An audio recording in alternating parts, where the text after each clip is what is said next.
Welcome to my channel Midnight Stories, where you find horror stories that scare you. Before watching, please press like to support me in producing more stories. This helps in spreading the video and reaching more people. Thank you for your support and enjoy watching. Hey everyone, if you enjoy my content, don't forget to check out my second channel. The link is in the description or the comments. Your support means the world to me. My name is James. I'm now 28 years old and living in Texas now. Anyways, here's my story. So back in 2019, I remember there being a big uproar of unknown creatures roaming the forest, like Bigfoot and skinwalkers. But this story isn't about them. This story is about probably one of the scariest things I think I've ever heard about, the Wendigo. A few months after one of my friends, Jacob, mentioned this big uproar, I went to go see him since I had been away enlisted in the United States Marines. I got back after being discharged, and one of the first things I did was go and see him. We're having a good old time, and he brought up the idea of going out to a little hangout spot his now ex-girlfriend took him to when they wanted to get away for a few hours. So I decided why not, so I grabbed my gun and we went out to this extremely secluded area and started messing around on the old dock that was there. It had been pretty much forgotten by the looks of it, poorly maintained, and some boards were almost completely rotted through.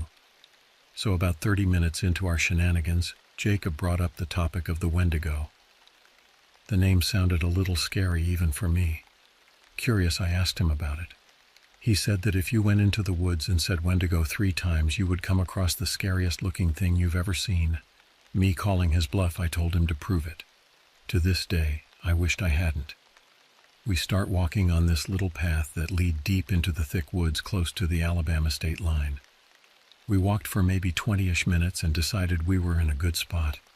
I feel it's worth knowing that it had been raining a lot over the past couple days, so the ground was completely saturated with water. I turned to Jacob and he dares me to do it. I stood there in complete silence. The rest of the forest was almost silent as well, besides the tall pines swaying in the wind high above our heads. Reluctantly, I slowly started to say it. Wendigo, Wendigo, Wendigo. Then, nothing happened. I let out a silent sigh of relief at the fact that nothing happened. One thing about mine and Jacob's friendship is we loved it when one of us proved the other wrong about something. In our friendship of 10 years, I think it was one of the first times I had proven him wrong at anything. We started to talk a little bit of shit back and forth at each other when we heard a noise in the distance.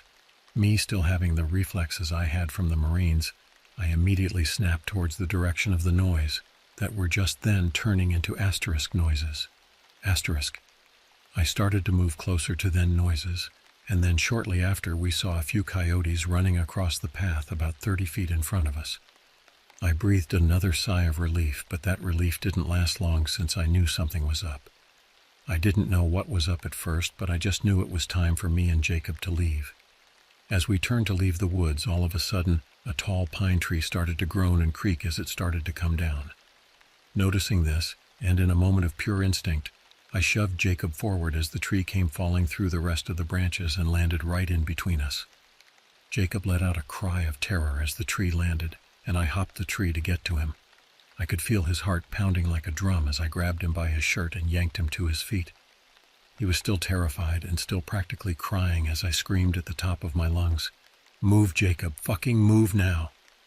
I spun him around really hard, causing him to fall to his knees.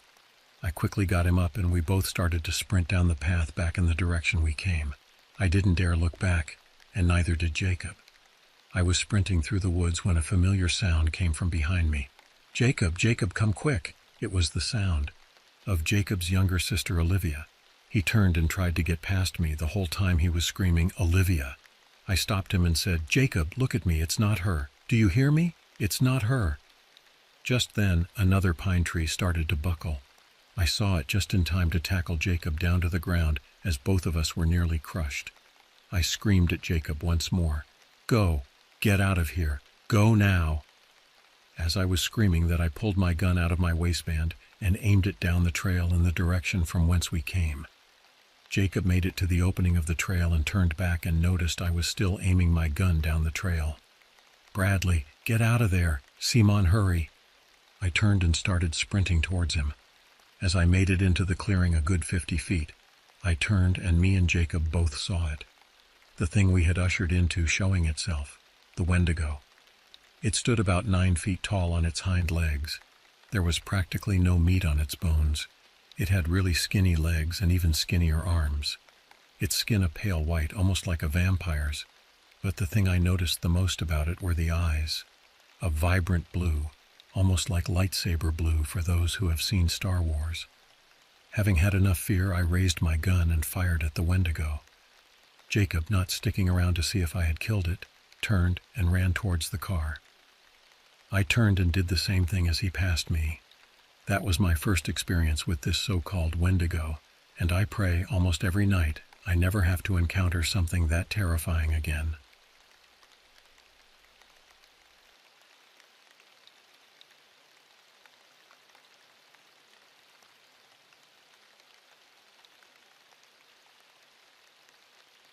The Not Deer at Fort Flagler, from Madam Madman. It all started when my cousins had come to visit from Nevada up to Washington for a wedding. It had been 3 days after the wedding, and we had gone to a beach near the coast to hang out. We spent a couple of hours paddleboarding, catching fish, talking with relatives, and eating watermelon on the warm beach sand. Once the sun has started to set, this is in Washington, so the sun stays out until 9, we had packed up all our things and had wanted to show our cousins the abandoned military fort, as it was a very interesting place. The fort was in C shape with rooms along the side of it, with a large dark hallway connecting each sides of the sea. The base was built in a hill, and you could walk up on the top of the base and look down over the edge. Me and my cousins were still on the ground, with our aunt, which I'll call Kay. "Hey kids, we can go and walk on top of the base, can we go?" she asked. We all were ecstatic at the idea of going on top of the base, except for me, who had been here multiple times, and we went up. Now, the base had a smooth, grassy top that tapered into woods on the rest of the hill. My aunt and cousins had unknowingly gone back down to the ground, and I was there alone. I had stupidly decided to not go back the way I came, like my relatives, but to go all the way around the flat surface of the base. I was around halfway to the other end when I felt uneasy. I had heard that when you truly know that if you are in danger, your heartbeat will feel faster. I felt my chest, and my heart was pounding. I then realized that the usual barn swallows that live in the base had stopped chirping and were gone. I looked around, and in the wood line was a deer just staring at me. I sighed a sigh of relief, but the feeling did not go away, and as I looked closer, I noticed that the deer had these terrible forward-facing eyes. I froze. I was an animal and cryptid fanatic, and knew plenty about dangerous animals for a 13-year-old. And I knew that this deer's eyes were not natural and were predatory. I didn't know what to do to escape a dangerous deer, and for some reason my mind shot at some show where the characters had to watch a magpie to stop it from attacking them when they weren't looking. So I set my eyes on the deer and never took them off of it. As I walked backwards, the deer's neck had turned completely unnaturally in a circle, the same ungodly eyes beaming back at me. I started to panic. "Okay, when you get to the hill slope, you're going to run as fast as you can. You can do this," I thought. The deer was still looking at me in the same unnaturally bent position. I couldn't take the panic and dread, so I ran. I was thankful I had done track at school the year before, because I had ran from the base to the parking lot in mere seconds. "Pepe, what's wrong?" asked Kay and my mom. I told them everything, and that we had to leave. Once we were home, I told my other aunts and my mom and dad. One of my aunts, who I'll call B, chimed in and asked if it was a fleshgate or a crawler, but I said it was a really messed up deer with weird eyes and an extremely flexible neck. Another aunt, I'll call C, said it may have been a not deer. I'm still not sure if it was a not deer or a skinwalker, but I'm glad it didn't chase me or attack me while I ran down the hill. The weathered wooden sign creaked in the breeze as I pulled up to the secluded cabin. Pine Haven was etched into the wood, though the faded letters barely stood out against the weathered grain. I stepped out of my car, stretching after the long drive from Portland. The crisp mountain air filled my lungs, a welcome change from the city's smog.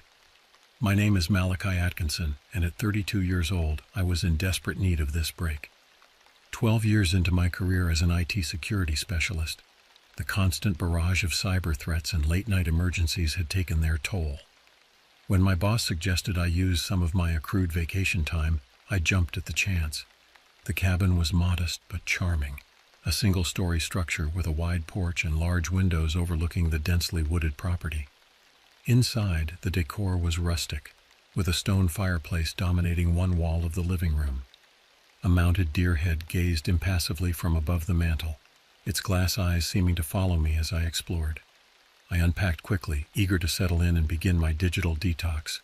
No laptop, no smartphone, just me, a stack of books, and the great outdoors. As the sun began to set, painting the sky in vibrant hues of orange and purple, I stepped out onto the porch with a steaming mug of coffee. The forest stretched out before me, an endless sea of green. In the distance, I could make out the snow-capped peaks of the Cascade Range. The silence was profound, broken only by the occasional rustle of leaves or call of a bird. For the first time in years, I felt the tension in my shoulders begin to ease. Growing up on a small farm in eastern Oregon, I'd always felt a connection to nature. But as my career took off, those roots had been slowly forgotten. Now, standing on this porch watching the last rays of sunlight filter through the trees, I felt that connection rekindling. As darkness fell, I retreated inside, looking forward to a quiet evening by the fire. I had no idea that this peaceful retreat was about to become a waking nightmare. The next morning dawned bright and clear. After a hearty breakfast of bacon and eggs, I laced up my hiking boots, ready to explore the surrounding wilderness. The trail map provided by the cabin's owner showed several routes of varying difficulty. I opted for a moderate 5-mile loop that promised scenic views of a nearby lake. The hike started pleasantly enough. The trail was well maintained, winding through stands of towering Douglas firs and fragrant cedar. Shafts of sunlight pierced the canopy, creating dappled patterns on the forest floor. Birds flitted from branch to branch, their songs a cheerful counterpoint to the crunch of pine needles beneath my feet. About 2 miles in, I paused to catch my breath and take a swig from my water bottle. That's when I noticed something odd. The forest had grown eerily quiet. No bird song, no rustling leaves, not even the buzz of insects. It was as if the entire woodland had collectively held its breath. A chill ran down my spine, despite the warm spring day. I shook off the feeling, chalking it up to an overactive imagination. Still, I picked up my pace, suddenly eager to complete the loop and return to the safety of the cabin. As I rounded a bend in the trail, a flash of color caught my eye. Something red was snagged on a low-hanging branch just off the path. Drawing closer, my blood ran cold. It was a scrap of fabric, a torn piece of flannel shirt, stained dark with what could only be dried blood. My heart pounding, I scanned the surrounding area. The underbrush showed signs of disturbance, as if something or someone had crashed through in a hurry. Against my better judgment, I pushed through the foliage, following the trail of broken branches and disturbed earth. The narrow game trail led to a small clearing beside a burbling stream. What I saw there would haunt me for years to come. Strewn along the water's edge were more scraps of bloody clothing, a mangled backpack, and worst of all, unmistakable claw marks gouged deep into the trunk of a nearby tree. Panic rising in my throat, I stumbled backward, nearly tripping over an exposed root. Whatever had done this was clearly dangerous, and potentially still in the area. All thoughts of completing the hike vanished as I turned and ran, retracing my steps as quickly as I could without risking a fall. By the time I burst out of the tree line and into the cabin's yard, I was gasping for breath, my t-shirt soaked with sweat. I fumbled with the key, hands shaking as I locked the door behind me. Grabbing my cell phone, I cursed as I saw the "no service" message mockingly displayed on the screen. As the adrenaline began to fade, doubt crept in. Had I overreacted? Maybe there was a perfectly logical explanation for what I'd seen. A hunter field dressing their kill, perhaps, or the aftermath of an animal attack on local wildlife. But deep down, I knew I was grasping at straws. Something was very wrong in these woods, and I was alone, cut off from help. Little did I know my ordeal was only beginning. As twilight deepened into true night, I paced the cabin's living room, debating my next move. The rational part of my brain argued for caution. It was dangerous to travel unfamiliar mountain roads after dark. Better to wait until morning, then make the 2-hour drive back to civilization, where I could alert the authorities. But another part of me, driven by a primal fear I'd never experienced before, screamed to flee immediately. Every creak of the cabin's timber frame, every rustle of wind through the trees outside, set my nerves on edge. I compromised by loading my belongings into the car, ready for a quick getaway if needed. As I made one last trip to retrieve my jacket, a glint of metal caught my eye. Pushing aside a stack of firewood revealed a shotgun, likely left behind by a previous tenant. I hesitated only a moment before grabbing it, checking that it was loaded. The solid weight in my hands provided a small measure of comfort. Back inside, I drew the curtains and built up the fire, more for the illusion of safety than warmth. Sleep was out of the question. Instead, I kept vigil, shotgun across my lap as I stared into the flames, straining to hear any sound of approach above the crackling wood. Hours passed in tense silence. My eyelids grew heavy, the warmth of the fire lulling me despite my best efforts. I jerked awake some time later, unsure how long I'd dozed. The fire had burned low, casting flickering shadows across the room. For a moment, I couldn't identify what had woken me. Then I heard it, a soft, scraping sound coming from the porch. My grip tightened on the shotgun as I rose slowly to my feet, every muscle tense. The scraping came again, followed by a low guttural sound that raised the hair on the back of my neck. It was unlike anything I'd ever heard before. Not quite animal, but far from human. My heart pounding so loudly I was sure it must be audible. I crept towards the window. With trembling fingers, I parted the curtain just enough to peer out. What I saw in that moment defied explanation. A shape moved in the darkness, huge, easily 7 feet tall, but hunched and twisted in a way that seemed fundamentally wrong. Its limbs were too long, joints bent at impossible angles. As it turned, I caught a glimpse of its face in the dim moonlight. Red eyes gleamed with predatory intelligence, set deep in a distorted, almost skeletal visage. Patches of coarse fur covered its body, interspersed with stretches of pallid, sickly-looking skin. I recoiled from the window, bile rising in my throat. This was no bear, no mountain lion, nothing that should exist in the natural world. As if sensing my gaze, the creature's head snapped towards the cabin. A sickening grin spread across its elongated muzzle, revealing rows of razor-sharp teeth. With a bone-chilling howl, it lunged for the door. I stumbled back, raising the shotgun with shaking hands. The wooden door frame splintered under the impact. I fired blindly, the deafening report filling the small cabin. Whether by luck or some latent skill, the blast caught the creature full in the chest. It reeled backward with an agonized shriek, giving me just enough time to bolt for the car. I fumbled with the keys, the engine roaring to life as I slammed it into gear. Gravel sprayed as I accelerated down the narrow drive, the creature's howls of rage fading behind me. But as the trees whipped past in the headlights' glare, I knew with sickening certainty that this nightmare was far from over. The mountain road twisted treacherously before me, each curve a test of nerve and skill. My knuckles were white on the steering wheel, foot heavy on the accelerator despite the danger. The need for speed warred with the very real possibility of plunging off the sheer drop that yawned just beyond the guardrail. My mind raced even faster than the car, trying to process what I'd seen. How could such a creature exist? Was I going mad? But the lingering smell of cordite from the shotgun blast and the very real terror coursing through my veins were undeniable proof of the encounter's reality. A flash of movement in my rearview mirror sent a jolt of panic through me. Nothing but shadows and trees, I told myself, even as I pressed the gas pedal further. The engine whined in protest as I took the next curve too fast, tires squealing. I was so focused on the road ahead and the imagined pursuit behind that I almost missed the scene of carnage that suddenly appeared in my headlights. A jackknifed semi blocked most of the highway, its trailer lying on its side like a beached whale.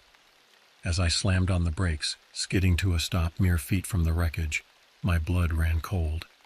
The truck's cab was a mangled ruin, as if something immensely strong had peeled it open like a tin can. And there, sprawled half in and half out of the shattered windshield, was the driver, or what was left of him. His torso was a shredded mass of flesh and bone, claw marks raking across what remained of his chest. One arm was missing entirely, ragged tendons and splintered bone testament to the violence of its removal. I retched, barely managing to open the car door before emptying the contents of my stomach onto the asphalt. When the heaves finally subsided, I looked up, suddenly aware of how exposed I was. The surrounding forest pressed close to the road, inky blackness between the trees concealing who knew what horrors. With shaking hands, I reached for my phone, praying for a signal this close to the highway. Nothing, not even a single bar. Desperation clawed at me as I realized I was utterly alone, with no way to call for help or warn others of the danger. I had a choice to make. I could try to find a way around the wreck, pushing onwards towards the distant promise of civilization and safety. Or I could attempt to backtrack, hoping to find another route down the mountain.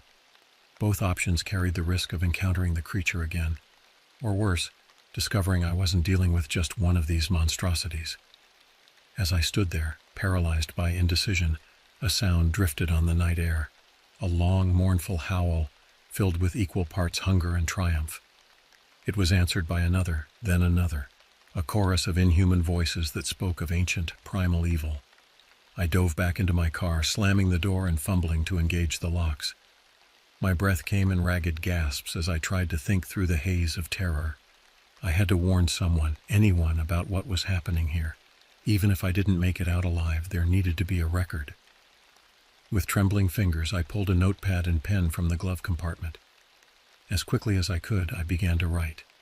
Everything from my background to the details of my grisly discoveries in the woods. I described the creature in as much detail as I could bear to recall, and the growing realization that there were more of them out there. I had just finished scrawling my signature at the bottom of the page when an ear-splitting screech of tearing metal filled the air. The car rocked violently as something massive slammed into the passenger side. Slowly, hard in my throat, I turned to look out the window. There, illuminated in the harsh glare of the headlights, was the twisted face of my pursuer. Its red eyes bored into mine, filled with malevolent hunger. As its misshapen maw split in a horrific grin, I knew with nauseating certainty that my chances of survival had just plummeted to nearly zero. Time seemed to slow as I stared into the creature's hellish eyes.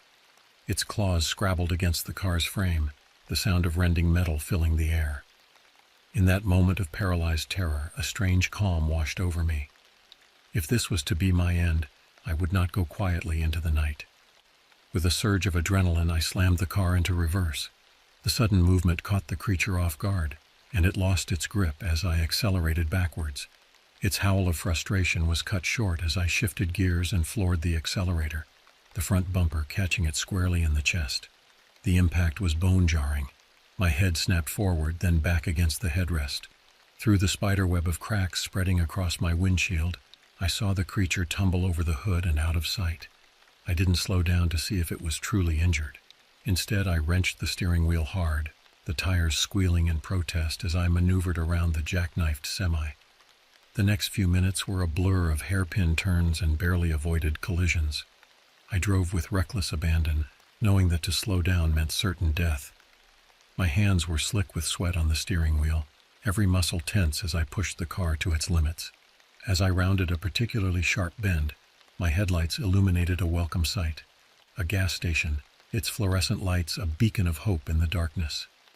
Without hesitation, I pulled into the parking lot, tires screeching as I brought the car to an abrupt halt. I burst through the door, startling the older woman behind the counter. "Please," I gasped, struggling to catch my breath. "I need help. You need to call the police, the army, anyone." The woman, her name tag read, Beatrice, regarded me with a mixture of concern and wariness. "Slow down, young man. What's got you in such a state?" I ran a trembling hand through my sweat-soaked hair, trying to find words that wouldn't make me sound completely unhinged. "There's something out there, in the woods. It's killing people. I saw... God, the things I saw." My voice broke, the full weight of the night's horrors crashing down on me. Beatrice's expression softened. She came around the counter, gently guiding me to a chair. "You just sit tight. I'll call the sheriff's office. They'll sort this out." As she turned towards the phone, a resounding crash shook the building. The plate glass window at the front of the store exploded inward in a shower of glittering shards. Beatrice's scream was cut short as a massive fur-covered arm shot through the opening, claws gleaming in the harsh fluorescent light. I reacted on pure instinct, diving behind a rack of snack foods. Beatrice wasn't so lucky. The creature's claws closed around her ankle, dragging her towards the shattered window. Her fingers scrabbled uselessly against the linoleum as she disappeared into the night, her terrified shrieks abruptly silenced. Nausea and guilt warred in my stomach. Another innocent life lost because of me, because I had led this monstrosity here. But there was no time for self-recrimination. I could hear the creature moving outside, its heavy breathing and the scrape of claws on pavement sending shivers down my spine. My eyes darted around the store, searching for anything I could use as a weapon. They landed on a rack near the register, filled with road flares. A desperate plan began to form in my mind. I army-crawled towards the counter, wincing as broken glass cut into my palms. Just as I reached for the flares, a shadow fell across me. I looked up to see the creature framed in the destroyed window, its eyes gleaming with malevolent intelligence. Time slowed to a crawl. I could see every detail of its nightmarish visage, the elongated snout filled with dagger-like teeth, the patches of mangy fur interspersed with sickly pale skin, the twisted horns protruding from its misshapen skull. Its mouth opened in a feral grin, strings of saliva dripping from yellowed fangs. With a wordless cry of desperation, I lunged for the flares. My fingers closed around one just as the creature pounced. I rolled to the side, feeling the wind of its passage as massive claws gouged furrows in the floor where I had been a split second before. Scrambling to my feet, I struck the flare against the counter. It ignited with a hiss, bathing the store in harsh red light. The creature recoiled, momentarily blinded by the sudden glare. I seized the opportunity, hurling the burning flare directly at its face.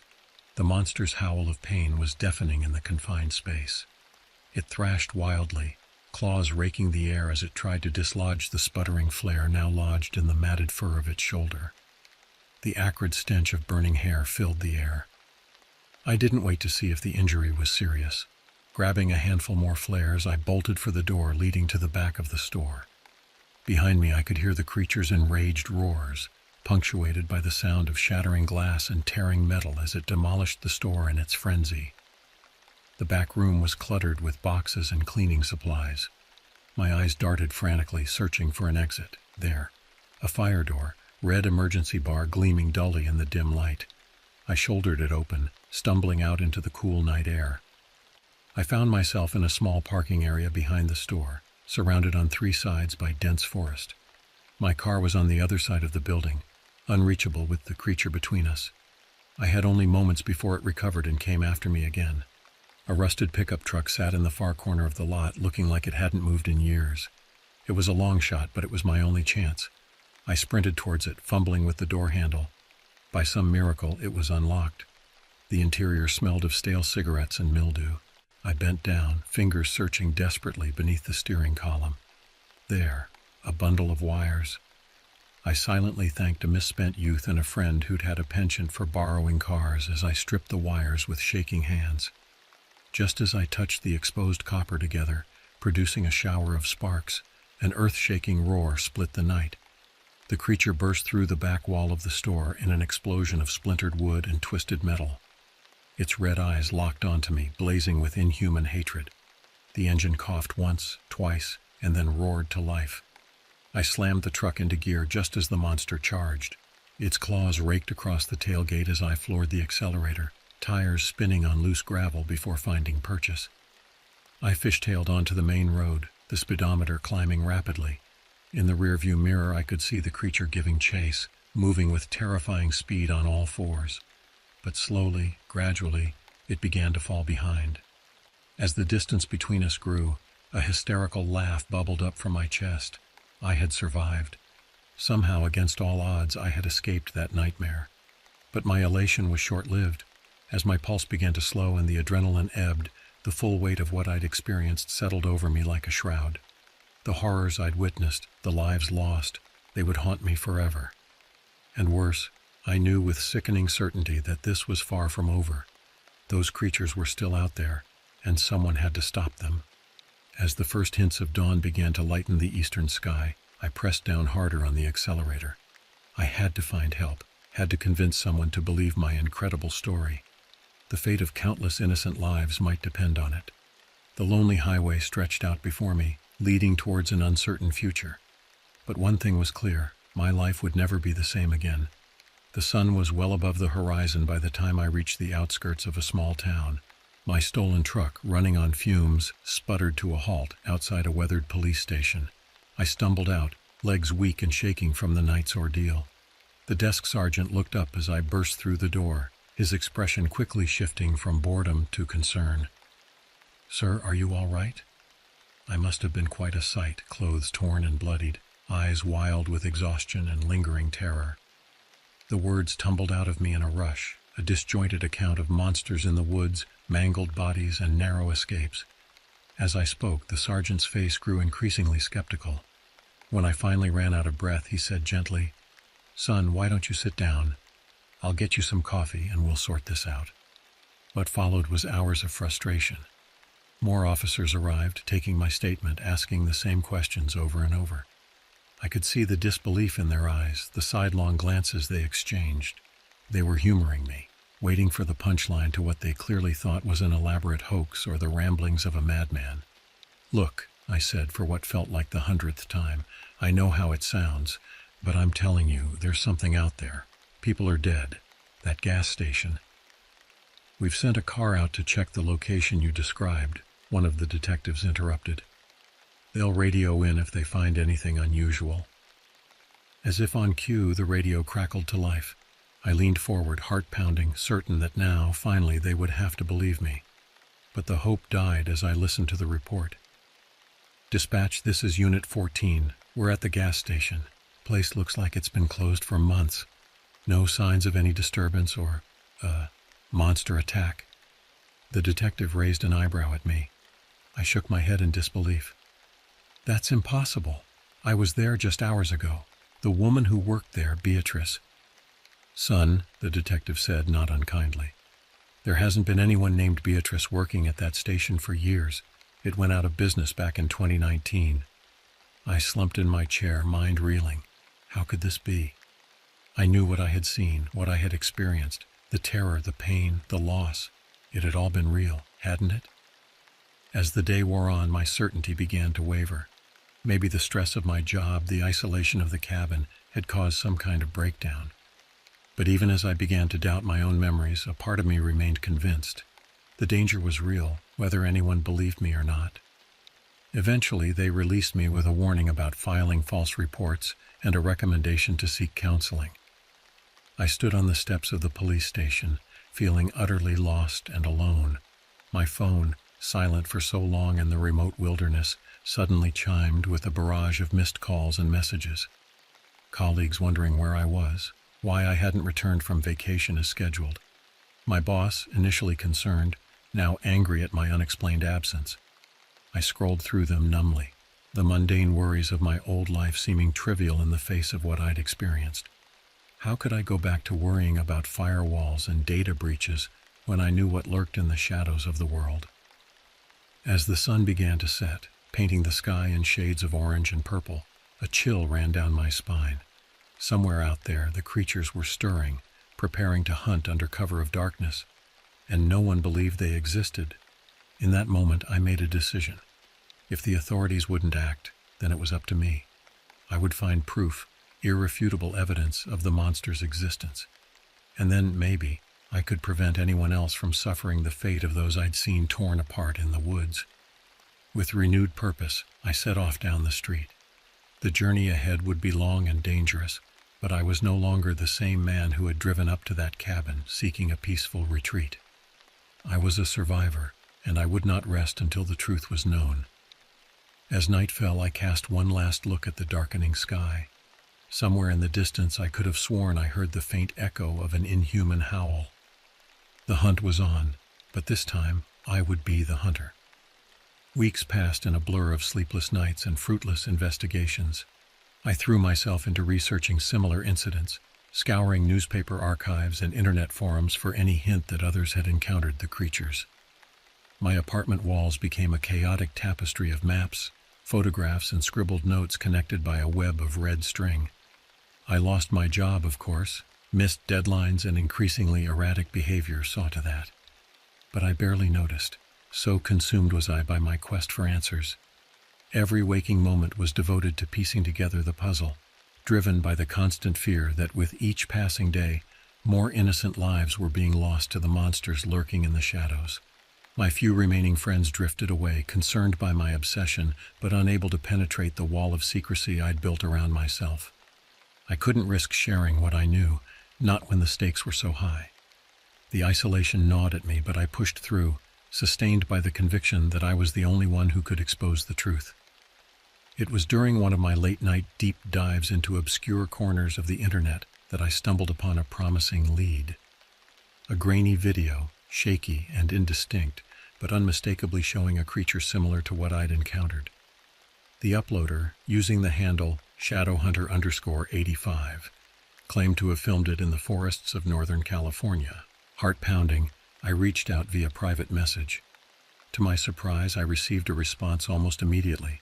The user was cautious at first, but as we exchanged details of our encounters, a tentative trust began to form. Her name was Lena, and she had her own harrowing tale of survival. We agreed to meet, both of us desperate for an ally who understood the nightmare we'd lived through. The small diner on the outskirts of Redding was nearly empty when I arrived. Lena was easy to spot. Her eyes had the same haunted look I saw in the mirror every day. As we talked, the pieces began to fall into place. Her encounter had been 3 years ago, in a different location, but with chilling similarities to my own experience. "They're spreading," Lena said, her voice low and intense. "I've been tracking sightings, disappearances. It's not just isolated incidents anymore. Something big is coming, Malachi, and we might be the only ones who can stop it." She pulled out a laptop, showing me the data she'd compiled. Clusters of unexplained disappearances, reports of strange howls in the night, grainy photos that might or might not show twisted, inhuman shapes. It was circumstantial, but taken together it painted a terrifying picture. "There's a pattern," I said, excitement and dread warring in my chest. "Look at the dates, the lunar cycle. They're more active around the full moon." Lena nodded grimly. "Which means we have less than a week until their next hunting cycle begins. We need to act fast."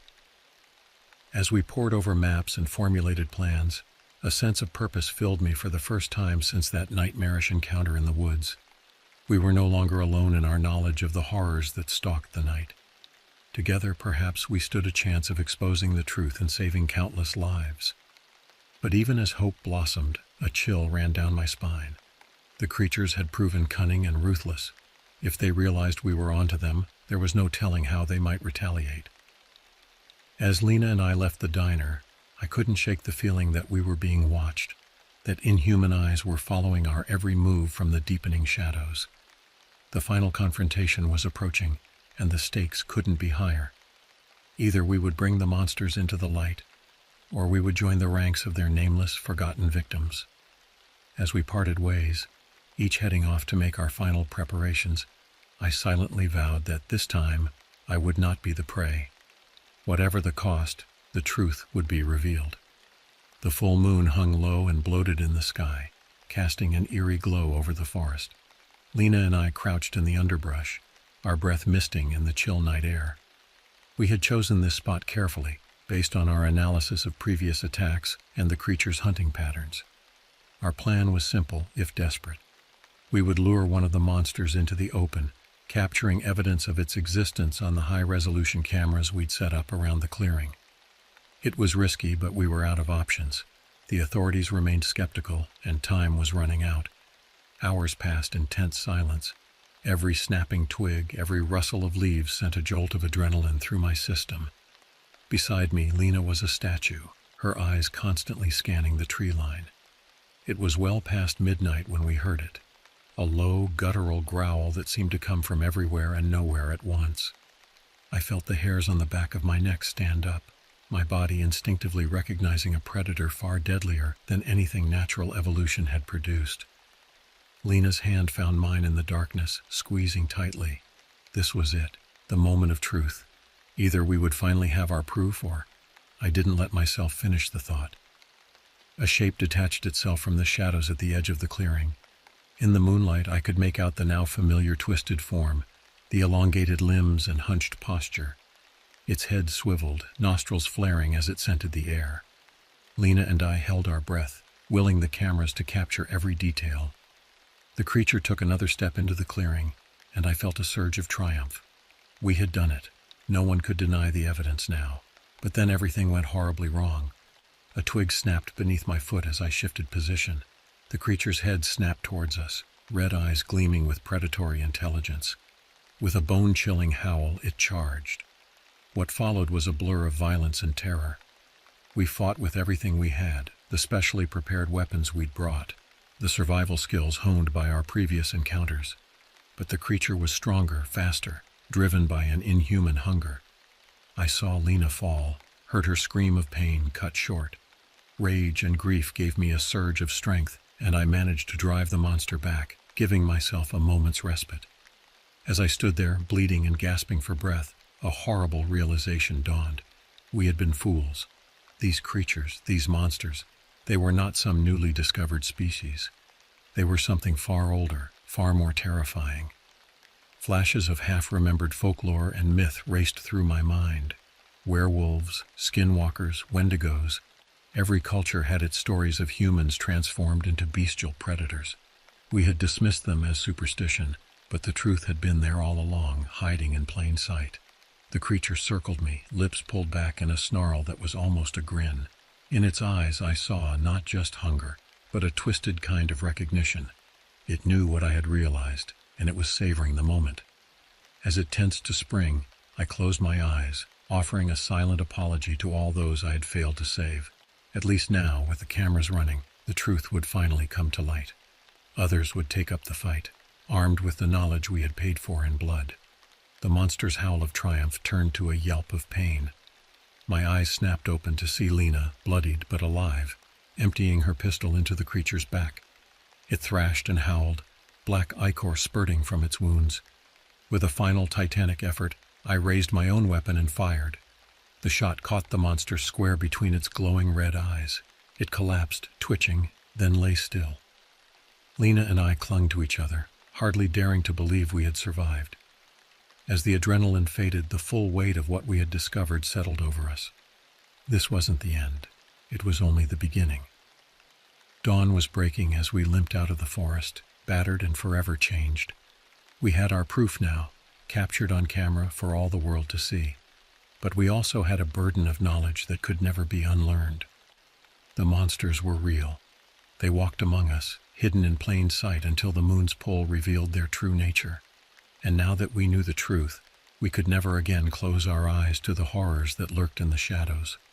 As we emerged from the tree line, the rising sun painted the sky in hues of pink and gold. It was a new day, but the night would always be waiting, and we would be ready.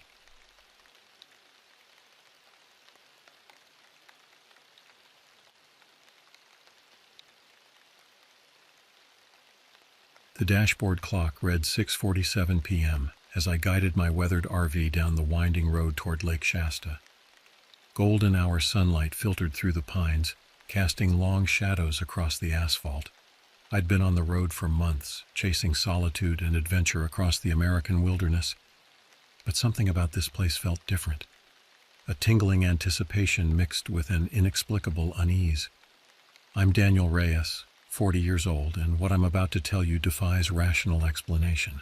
But I swear on everything I hold dear that it's the truth. Last spring, I embarked on what was supposed to be a routine week-long trip to Lake Shasta, California. For the past 2 years, I'd been living nomadically, traveling the country in my RV and documenting my experiences for my moderately successful YouTube channel, Off the Grid with Daniel. What started as a midlife crisis after my divorce had evolved into a genuine passion for wilderness survival and a growing online following. This particular excursion was meant to be another notch in my belt, a chance to explore the famous Shasta caverns and test my skills in the surrounding wilderness. I'd read about the cave system's stunning limestone formations and underground lakes, but it was the challenge of navigating its maze-like passages that really drew me in. The area's remote location promised the solitude I craved, far from cell service and the constant hum of civilization. As I neared my destination, the dense forest pressed in on both sides of the road. The fading sunlight barely penetrated the canopy, and I found myself hunching forward over the steering wheel, straining to see. A weathered sign welcomed me to Shasta Trinity National Forest, the paint peeling and faded by years of harsh weather. I pulled into the nearly empty visitor center parking lot just as the staff were closing up for the day. A woman in a park ranger uniform was locking the front door as I approached. "Excuse me," I called out, jogging the last few steps. I was hoping to get some information about camping in the area. She turned, surprise flickering across her face before settling into a polite smile. "You're cutting it a bit close, aren't you? We're about to close up shop." "Sorry about that. I'm Daniel Reyes," I said, extending my hand. "I'm planning to camp here for about a week, explore the caverns. I was hoping to get some maps or trail information before heading out." The ranger's handshake was firm, her palm calloused from years of outdoor work.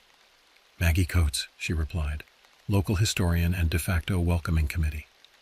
Her eyes crinkled at the corners when she smiled, but there was a wariness there too, barely concealed. "You camping out here alone?" Maggie asked, raising an eyebrow. I nodded, gesturing back toward my RV. "Yeah, just me and my home on wheels. I've got a YouTube channel where I document my solo camping trips, test out survival skills, that sort of thing." Maggie's frown deepened. "You ever hear the stories about this place?" "Stories?" I asked, curiosity piqued. She glanced around as if making sure we were alone, then lowered her voice. "Back in the 1800s, a group of settlers got trapped here during a particularly harsh winter, ran out of food. Some say they turned on each other."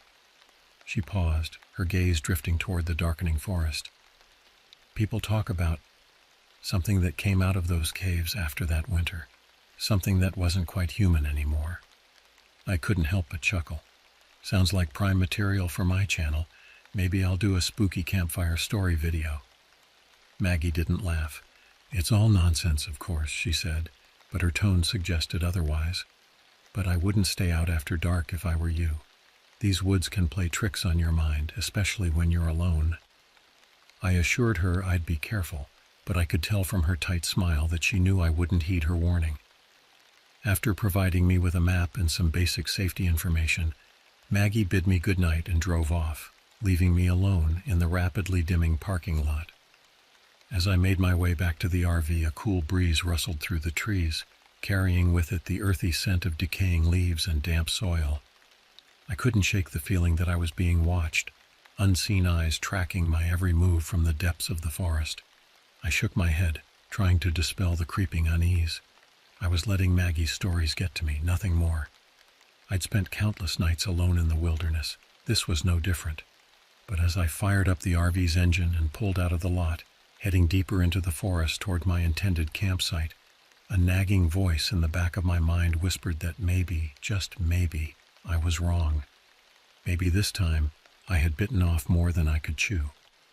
The shadows lengthened, darkness encroaching from all sides as I drove on. And somewhere in the distance, carried on the wind, I could have sworn I heard a faint, mournful cry. The last traces of daylight had faded by the time I found a suitable spot to set up camp. I maneuvered the RV into a small clearing about a mile from the cavern entrance, surrounded by towering pines that seemed to scrape the star-studded sky. The air was crisp, carrying the scent of pine needles and distant water. As I stepped out of the RV, the silence hit me like a physical force. No distant hum of traffic, no chatter of fellow campers, just the soft rustle of leaves in the gentle breeze and the occasional hoot of an owl. It was the kind of quiet I usually cherished, but tonight it felt oppressive, as if the forest itself was holding its breath.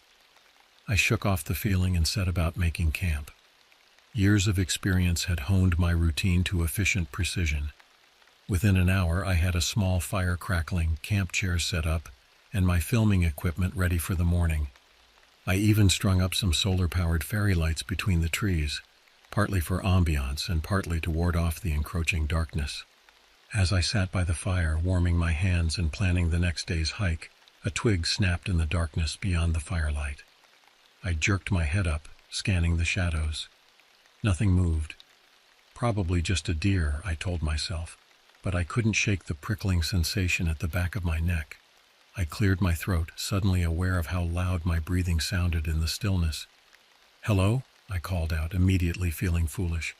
Of course there was no one out there. I was miles from the nearest campsite. Still, I found myself speaking aloud, if only to break the unnerving silence. "All right, Daniel," I muttered. "Let's go over the plan for tomorrow." I pulled out my map, tracing the route to the caverns with my finger. Head out at dawn, reach the cave entrance by mid-morning, spend a few hours exploring, get some good footage for the channel, then back to camp before dark. A gust of wind whispered through the trees, and for a moment I could have sworn I heard my name carried on the breeze. "Daniel." I froze, straining my ears, but the sound didn't repeat. "Get a grip," I chided myself. "You're letting that ranger's ghost stories get to you." Still, I found myself glancing over my shoulder more often as I prepared for bed, unable to shake the feeling of being watched. Inside the RV, with the door securely locked, I felt marginally better. I pulled out my laptop, intending to review some footage from earlier in the trip, but found myself Googling the history of Lake Shasta instead. Most of what I found was typical tourist information: beautiful scenery, great fishing, the dam's construction in the 1940s. But buried in the search results, I found an old newspaper article that made my blood run cold. Dated 1887, it detailed the disappearance of a group of settlers in the area. The search party found their camp abandoned, food stores untouched. The only clue was a journal, its final entry a cryptic warning.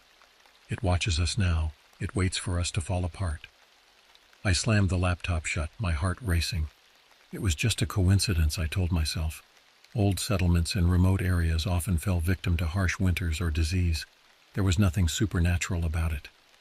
Yet as I lay in bed that night, sleep eluding me, I couldn't shake the image of glowing eyes, watching from the forest, patient and hungry. The wind picked up, branches scraping against the RV's roof like skeletal fingers. And then, just as I was drifting off, I heard it. A cry for help, distant but clear, coming from the direction of the caves. I sat bolt upright, straining my ears. Seconds ticked by in silence. Had I imagined it? The cry came again, faint but unmistakable, a human voice filled with terror and pain. Every instinct screamed at me to stay put, to lock the doors and wait for daylight. But what if someone was really in trouble out there? Heart pounding, I pulled on my boots and jacket. I grabbed my heavy-duty flashlight and, after a moment's hesitation, the hunting knife I kept for emergencies. With a deep breath, I unlocked the RV door and stepped out into the oppressive darkness of the forest night. The beam of my flashlight seemed feeble against the pitch-black woods. I swept it in an arc, searching for any sign of movement. "Hello?" I called out, my voice sounding small and afraid. "Is anyone there? Do you need help?" Silence answered me. Even the wind had died down, leaving the forest unnaturally still. I took a few hesitant steps toward where I thought I'd heard the cry. Leaves crunched underfoot, the sound jarringly loud. That's when I saw it, a flicker of movement just at the edge of my light's beam. A pale shape, there and gone so quickly I might have imagined it. But the glimpse I caught sent ice through my veins. A gaunt, elongated figure, its limbs too long, its movements jerky and unnatural. I stumbled backward, my breath coming in short gasps. The flashlight beam danced wildly as my hand shook. "Who's there?" I demanded, trying to keep the tremor out of my voice. No answer came, but as I retreated toward the relative safety of my RV, I could have sworn I heard a low, guttural chuckle emanating from the depths of the forest. I slammed the door shut behind me, fumbling with shaking hands to lock it. Sleep was impossible now. I sat at the small dining table, knife close at hand, staring out the window until the first pale light of dawn began to creep through the trees. Whatever I had seen or thought I had seen was gone, leaving me to wonder if it had all been a product of my overstimulated imagination. But as the new day dawned, bringing with it the cheerful songs of waking birds, one thing was certain: my little adventure in the Shasta wilderness had taken a turn I never could have anticipated. And deep down I knew this was only the beginning. The morning sun did little to dispel the unease that had settled over me like a heavy blanket. As I prepared for my hike to the caverns, I found myself jumping at every snapping twig and rustle of leaves. The rational part of my brain insisted that last night's events were nothing more than an overactive imagination fueled by campfire stories and isolation. But a primal instinct, buried deep in my psyche, whispered that something was terribly wrong in these woods. I went through my usual routine of checking my gear and setting up my camera for the day's footage. My viewers were expecting another adventure-filled episode, and I was determined not to let my nerves get the better of me. "Hey guys, Daniel here with another off-the-grid episode," I said to the camera, forcing enthusiasm into my voice. "Today we're exploring the famous Shasta Caverns. Stay tuned for some incredible underground scenery." The hike to the cave entrance was uneventful, but I couldn't shake the feeling of being watched. Every so often I'd whirl around, certain I'd catch a glimpse of something following me, but there was never anything there, just trees and shadows. The cavern entrance loomed before me, a gaping maw in the hillside that seemed to swallow the sunlight. A wooden sign warned visitors about the dangers of caving and advised against entering without a guide. I hesitated, my hand brushing the cool stone of the entrance. It wasn't too late to turn back, to pack up camp and leave this place behind. But my pride and curiosity won out. I switched on my headlamp and stepped into the darkness. The temperature dropped immediately, and the musty smell of damp earth and ancient stone enveloped me. My footsteps echoed off the walls, creating a disorienting cacophony. I moved slowly, filming as I went, marveling at the otherworldly beauty of the limestone formations. "As you can see," I narrated for my viewers, "these caverns are a natural wonder. Some of these stalactites and stalagmites have been forming for millions of years." I pressed deeper into the cave system, the passage gradually narrowing. The beauty of the caverns was undeniable, but an oppressive feeling began to grow with each step I took. The air felt thick, almost alive, pressing against my skin. After about an hour of careful exploration, I reached a large chamber. My headlamp barely penetrated the darkness, giving the impression of an endless void. As I panned my camera around, something caught my eye, a glint of metal in a far corner. Curious, I made my way over, nearly tripping on the uneven ground. There, half buried in the silt, was an old knife. Its blade was rusted, the wooden handle rotted, but it was unmistakably man-made. "Now this is interesting," I murmured, picking it up carefully. "Looks like it could be over 100 years old." Next to where the knife had lain, I spotted something else, a small, leather-bound book. My heart raced as I carefully opened it, the brittle pages threatening to crumble at my touch. It was a journal, the faded ink barely legible in the beam of my headlamp. I read aloud, my voice echoing in the cavernous space. "December 18th, 1886. The snow won't stop. We're trapped. Food's running low. The others talk of trying to find a way out, but I fear we're too weak. And there's something else. Something out there in the storm. We hear it at night, calling. God help us." A chill ran down my spine that had nothing to do with the cave's temperature. This had to be from the settlers Maggie had mentioned, the ones who disappeared. I flipped to the last entry, dated nearly a month later. "It watches us now. It waits for us to fall apart. We should never have come to this cursed place. If anyone finds this, stay away. It's always hungry." The words seemed to hang in the air, filling the chamber with an almost palpable dread. And then, as if in response to the journal's warning, I heard it, a low, guttural growl emanating from the depths of the cave. I spun around, my headlamp beam dancing wildly across the rocky walls. "Hello?" I called out, my voice cracking. "Is someone there?"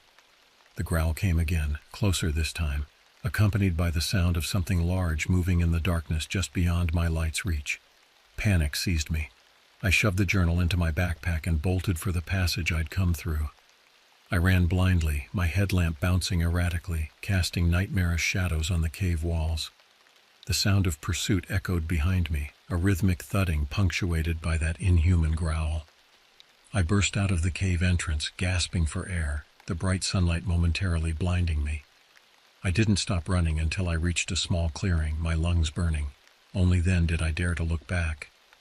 The cave entrance stood silent, no sign of the terror that had chased me through its depths. But as I stood there, trying to catch my breath and make sense of what had happened, A voice drifted out from the cave, a voice that sounded disturbingly like my own. "Daniel, come back, Daniel, we're waiting for you." I didn't wait to hear more. I turned and ran, not stopping until I reached the safety of my campsite. As I slumped against the RV, my mind raced. What had I stumbled into? And more importantly, how was I going to get out? Little did I know, my ordeal was far from over. The true horrors of Shasta were just beginning to reveal themselves. My hands shook as I fumbled with the RV door, desperate to put a barrier between myself and whatever lurked in the forest. Once inside, I collapsed onto the small sofa, my breath coming in ragged gasps. The journal I'd found weighed heavily in my backpack, a tangible link to the horrors I'd experienced in the cave. As the adrenaline began to fade, doubt crept in. Had it all been real? The rational part of my brain argued that I'd simply spooked myself, that the growls and voice were nothing more than echoes or my imagination running wild. But the fear that gripped me felt all too real. I pulled out the journal with trembling hands, half expecting it to have vanished. But there it was, weathered and ominous. I carefully opened it again, poring over the faded entries. The settlers' descent into terror was palpable in the increasingly frantic handwriting. Whatever had stalked them over a century ago seemed to still haunt these woods. As evening approached, I found myself jumping at every sound, the creak of the RV in the wind, the rustling of leaves outside. I couldn't shake the feeling of being watched, even within the supposed safety of my vehicle. I tried to distract myself by reviewing the footage I'd captured in the cave. Most of it was mundane, beautiful rock formations, my narration about the cave's history. But then I saw it. In the background of one shot, barely visible in the gloom, was a pair of gleaming eyes reflecting my headlamp's beam. I froze the frame, my blood running cold. Those eyes belonged to no animal I recognized. They were too intelligent, too malevolent. A sharp rap on the RV door made me nearly jump out of my skin. "Hello?" called a familiar voice. "Mr. Reyes, are you in there?" Heart pounding, I cautiously approached the door. Through the small window, I could see Maggie Coates, the ranger from the visitor center, standing outside. Her presence was both a relief and a new source of anxiety. I opened the door, trying to compose myself. "Miss Coates," I said, my voice hoarser than I'd expected, "what brings you out here?" Maggie's eyes narrowed as she took in my disheveled appearance. "I was worried after our conversation yesterday," she said. "Thought I'd check in, make sure you're okay." She paused, studying my face. "You look like you've seen a ghost." I hesitated, torn between unburdening myself and fearing I'd sound insane. I went to the caves today," I began. Maggie's expression darkened. "And?" The whole story came tumbling out. The journal, the growls, the chase, the eyes in my footage. As I spoke, Maggie's face grew increasingly grave. When I finished, she was silent for a long moment. "You shouldn't have gone in there alone," she finally said, her voice low. "The caves, they're not safe." "What's out there?" I demanded. "What's really going on in these woods?" Maggie sighed heavily. "It's not something we talk about with outsiders. But you've seen too much already." She glanced around as if ensuring we weren't overheard. "The settlers' story isn't just a legend. Something changed them that winter. The ones that survived, they weren't human anymore. And whatever they became, it's still out there." A chill ran down my spine. "You're saying it's real? Some kind of monster?" "Monster, spirit, curse. I don't know what to call it," Maggie replied. "But it's dangerous. It hunts. And once it has your scent..." She trailed off, leaving the implications hanging in the air. As if on cue, a long, mournful howl echoed through the forest.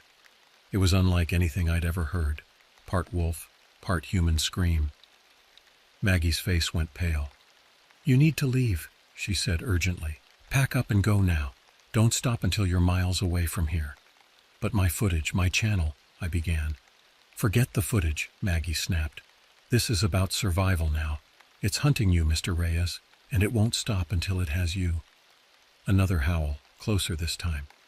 Maggie grabbed my arm. "I have to go. Remember, don't trust anything you see or hear out there. It can mimic, lure you in. Just get in your RV and drive." With that, she turned and hurried into the darkness, leaving me alone with the growing chorus of inhuman cries echoing through the trees. I slammed the door shut, my mind reeling. Part of me wanted to follow Maggie's advice to flee immediately, but another part, the stubborn adventurer that had brought me here in the first place, insisted on staying. I had evidence now, the journal, the footage. I could uncover the truth behind this century-old mystery. As I stood there, paralyzed by indecision, a new sound cut through the night, a voice achingly familiar calling from just beyond the campsite. "Daniel, Daniel, help me, please." It was my ex-wife's voice, filled with terror and pain. Logically, I knew it couldn't be her. She was hundreds of miles away. But the primal part of my brain screamed that she was in danger, that I needed to help her. I grabbed my flashlight and knife, my hand on the door handle. Then I remembered Maggie's warning. Don't trust anything you see or hear. The thing out there wasn't my ex-wife. It was using her voice against me, trying to lure me out. Fury replaced fear. How dare this creature use my memories, my emotions as a weapon? "Nice try," I growled at the door, "but I'm not falling for it." The voice changed then, becoming a guttural snarl that was barely recognizable as speech. "Come out, Daniel. You can't hide forever. We're so hungry." I backed away from the door, my resolve strengthening. I wasn't going to be driven out, but I wasn't going to be tricked into becoming prey either. Whatever was out there, whatever dark history haunted these woods, I was going to face it on my own terms. As the night wore on, filled with inhuman cries and the sounds of something large circling my RV, I began to formulate a plan. If I was going to survive this and uncover the truth, I'd need to be smart, be prepared, and above all, be willing to face the darkness head-on. Little did I know, the true test of my resolve was yet to come. Sleep eluded me that night. Every creak and rustle outside the RV sent my heart racing. By the time dawn broke, I was exhausted but resolute. If I was going to survive this ordeal and uncover the truth, I needed a plan. I spent the morning fortifying my campsite. Years of wilderness survival had taught me a thing or two about setting up defenses. I strung up tripwires around the perimeter, attaching them to makeshift alarms, tin cans filled with pebbles. It wasn't much, but it would alert me to any large creature trying to approach. Next, I focused on gathering more information. The journal I'd found in the cave was a start, but I needed more. I set up my laptop, grateful for the solar panels on my RV that allowed me to keep it charged. The internet connection was spotty out here, but it was enough to do some research. I dug deeper into the history of the area, beyond the tourist-friendly tales. Buried in old newspaper archives and local history forums, I found more accounts of disappearances over the years. Hikers, campers, even a few park rangers, all vanished without a trace. The official reports cited animal attacks or getting lost in the wilderness, but reading between the lines, I sensed a cover-up. One forum post caught my eye. It was from someone claiming to be a former Shasta County Sheriff's deputy. They wrote about a series of gruesome killings in the 1970s that were never made public. The details were horrific. Bodies found partially eaten, arranged in bizarre ritualistic patterns. The post was quickly deleted, but not before I'd taken screenshots. As I delved deeper into my research, a pattern began to emerge. The disappearances and strange events seemed to cluster around certain dates, always during the darkest part of winter or the height of summer. It was as if whatever lurked in these woods became more active, more hungry, during the extremes of the seasons. I glanced at my calendar. We were approaching the summer solstice, the longest day of the year. A chill ran down my spine as I realized the implications. If the pattern held true, I was here at the worst possible time. Midway through the afternoon, my makeshift alarm system jangled to life. I grabbed my camera and cautiously peered out the window. At first, I saw nothing. Then, a movement caught my eye. At the edge of the clearing stood a deer, but something was wrong. Its movements were jerky, unnatural.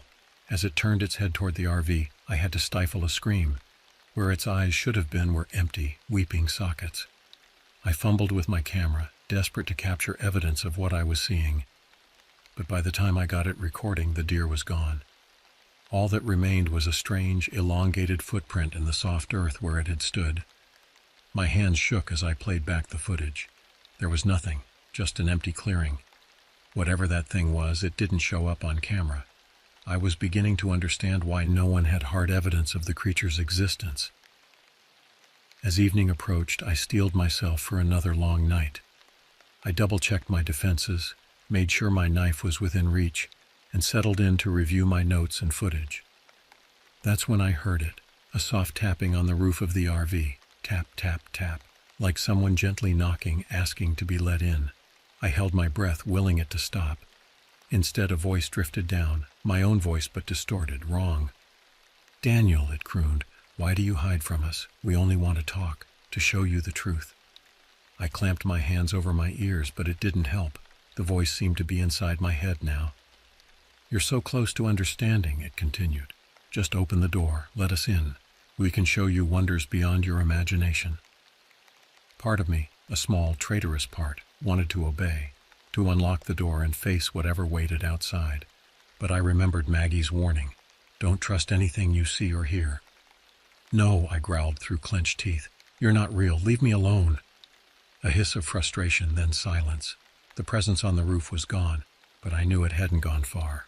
It was waiting, watching, looking for any sign of weakness. As I sat there in the growing darkness, clutching my useless camera and a journal full of century-old warnings, I realized the truth of my situation. This wasn't just about survival anymore. It wasn't even about uncovering a mystery for my YouTube channel. I was in a war for my sanity, my soul, and quite possibly the fate of anyone else who might stumble into these woods in the future. And right now, I was losing. But as fear threatened to overwhelm me, a new emotion surged forward. Determination. I hadn't come this far, survived this long, to give up now. Whatever was out there, whatever it wanted from me, I wasn't going to make it easy for them. As the creature's howls began again in the distance, I started to formulate a new plan. If I couldn't capture this thing on camera, I'd find another way to prove its existence. And if I couldn't escape it, well, maybe it was time to turn the tables, to become the hunter instead of the hunted. With trembling hands but a steely resolve, I began to prepare for what I knew would be the fight of my life. The next morning dawned gray and misty, the forest shrouded in an eerie fog that seemed to muffle all sound. I had barely slept, spending most of the night poring over my notes and formulating a plan. If I couldn't capture this thing on camera, I'd have to find another way to prove its existence, and hopefully find a way to stop it. I began by taking stock of my supplies, my hunting knife, a flare gun, some rope, and a first aid kit. Not exactly an arsenal, but it would have to do. I also had my survival gear, water purification tablets, emergency rations, a compass. I packed it all into my backpack, along with the old journal I'd found in the cave. Before leaving the relative safety of my RV, I set up my camera on a tripod, aimed at the clearing. Even if the creature didn't show up on film, maybe I could catch some evidence of its presence. Moving branches, disturbed earth, anything. Taking a deep breath, I stepped outside. The air was thick and damp, carrying the musty scent of decay. I couldn't shake the feeling of being watched, unseen eyes tracking my every move from the depths of the misty forest. My plan was simple, if dangerous. Instead of waiting for the creature to come to me, I would go to it. I would retrace my steps to the cave where I'd found the journal, laying traps along the way. If I could injure it, slow it down, maybe I could study it, find a weakness. As I made my way through the forest, I set up snares and pit traps, using techniques I'd learned over years of wilderness survival. But with each trap I laid, doubt gnawed at me. Would these simple devices be enough against something that had terrorized these woods for over a century? The closer I got to the cave, the more oppressive the atmosphere became. The fog seemed to thicken, muffling my footsteps and disorienting me. More than once, I found myself turning in circles, relying on my compass to stay on course. Finally, the dark maw of the cave loomed before me. I hesitated at the entrance, every instinct screaming at me to turn back. But I had come too far to give up now. Switching on my headlamp, I ventured into the darkness. The beam seemed feeble against the absolute blackness of the cave. Water dripped somewhere in the distance, the sound echoing ominously. I made my way deeper into the cave system, retracing my steps from 2 days ago. The chamber where I'd found the journal looked different now, smaller, more claustrophobic. The walls seemed to pulse in the beam of my headlamp, as if the very rock was alive and breathing. A sound behind me made me whirl around. For a split second, I caught a glimpse of something. A tall, gaunt figure, its limbs too long, its movements jerky and unnatural. Then it was gone, melting into the shadows faster than my eyes could track. My heart pounding, I backed away, only to feel something brush against my shoulder. I spun again, slashing wildly with my knife. The blade met nothing but air. A low chuckle echoed through the chamber, seeming to come from all directions at once. "Oh, Daniel," my own voice mocked me from the darkness. "Did you really think you could hunt us?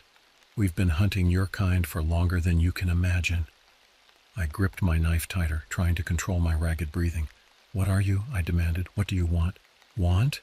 The voice chuckled again. "We want what we've always wanted, to feed, to grow, to become." A rustling sound behind me. I turned just in time to see a pale, elongated hand reaching for me. I slashed at it with my knife, feeling a moment of resistance as the blade connected. A shriek of pain and rage filled the cave, so loud it made my ears ring. I didn't wait to see what happened next. I ran, my headlamp beam bouncing wildly as I fled through the twisting passages. I burst out of the cave into the misty forest, not daring to look back. I ran until my lungs burned, finally collapsing against a tree, gasping for breath. As my panic subsided, I realized two things. First, I had injured it. The creature could be hurt, which meant it could potentially be killed. Second, in my haste to escape, I had gotten turned around. The fog-shrouded forest looked the same in every direction. I was lost. Night was falling, and with it the temperature was dropping rapidly. I needed to find shelter, to regroup and plan my next move. But as darkness crept in and strange howls began to echo through the trees, I knew one thing for certain. The hunter had become the hunted, and the real battle for survival was just beginning. The forest had become a maze of shadows and mist. Every tree looked the same, every sound a potential threat. I stumbled through the gathering darkness, my breath coming in ragged gasps, straining my ears for any sign of pursuit. The wound I'd inflicted on the creature in the cave had bought me some time, but I knew it wouldn't last. These woods were its domain, and I was hopelessly lost within them. As full night descended, the temperature plummeted. The thin jacket I wore did little to ward off the chill, and my breath came out in visible puffs. I needed shelter, and fast. After what felt like hours of aimless wandering, I came across a small outcropping of rocks. It wasn't much, but it would provide some protection from the elements and potential attacks. I wedged myself into a narrow crevice, my back pressed against the cold stone. From my backpack, I pulled out the old journal I'd found in the cave. Its pages held the desperate scribblings of those who'd faced this horror before me. Maybe, just maybe, there was something in here that could help me survive the night. By the dim light of my headlamp, I pored over the brittle pages. Most of it was a litany of terror and despair, but one entry caught my eye. "The thing fears fire. When we lit the torches, it retreated into the shadows, but the flames don't last long enough. It waits, patient, hungry."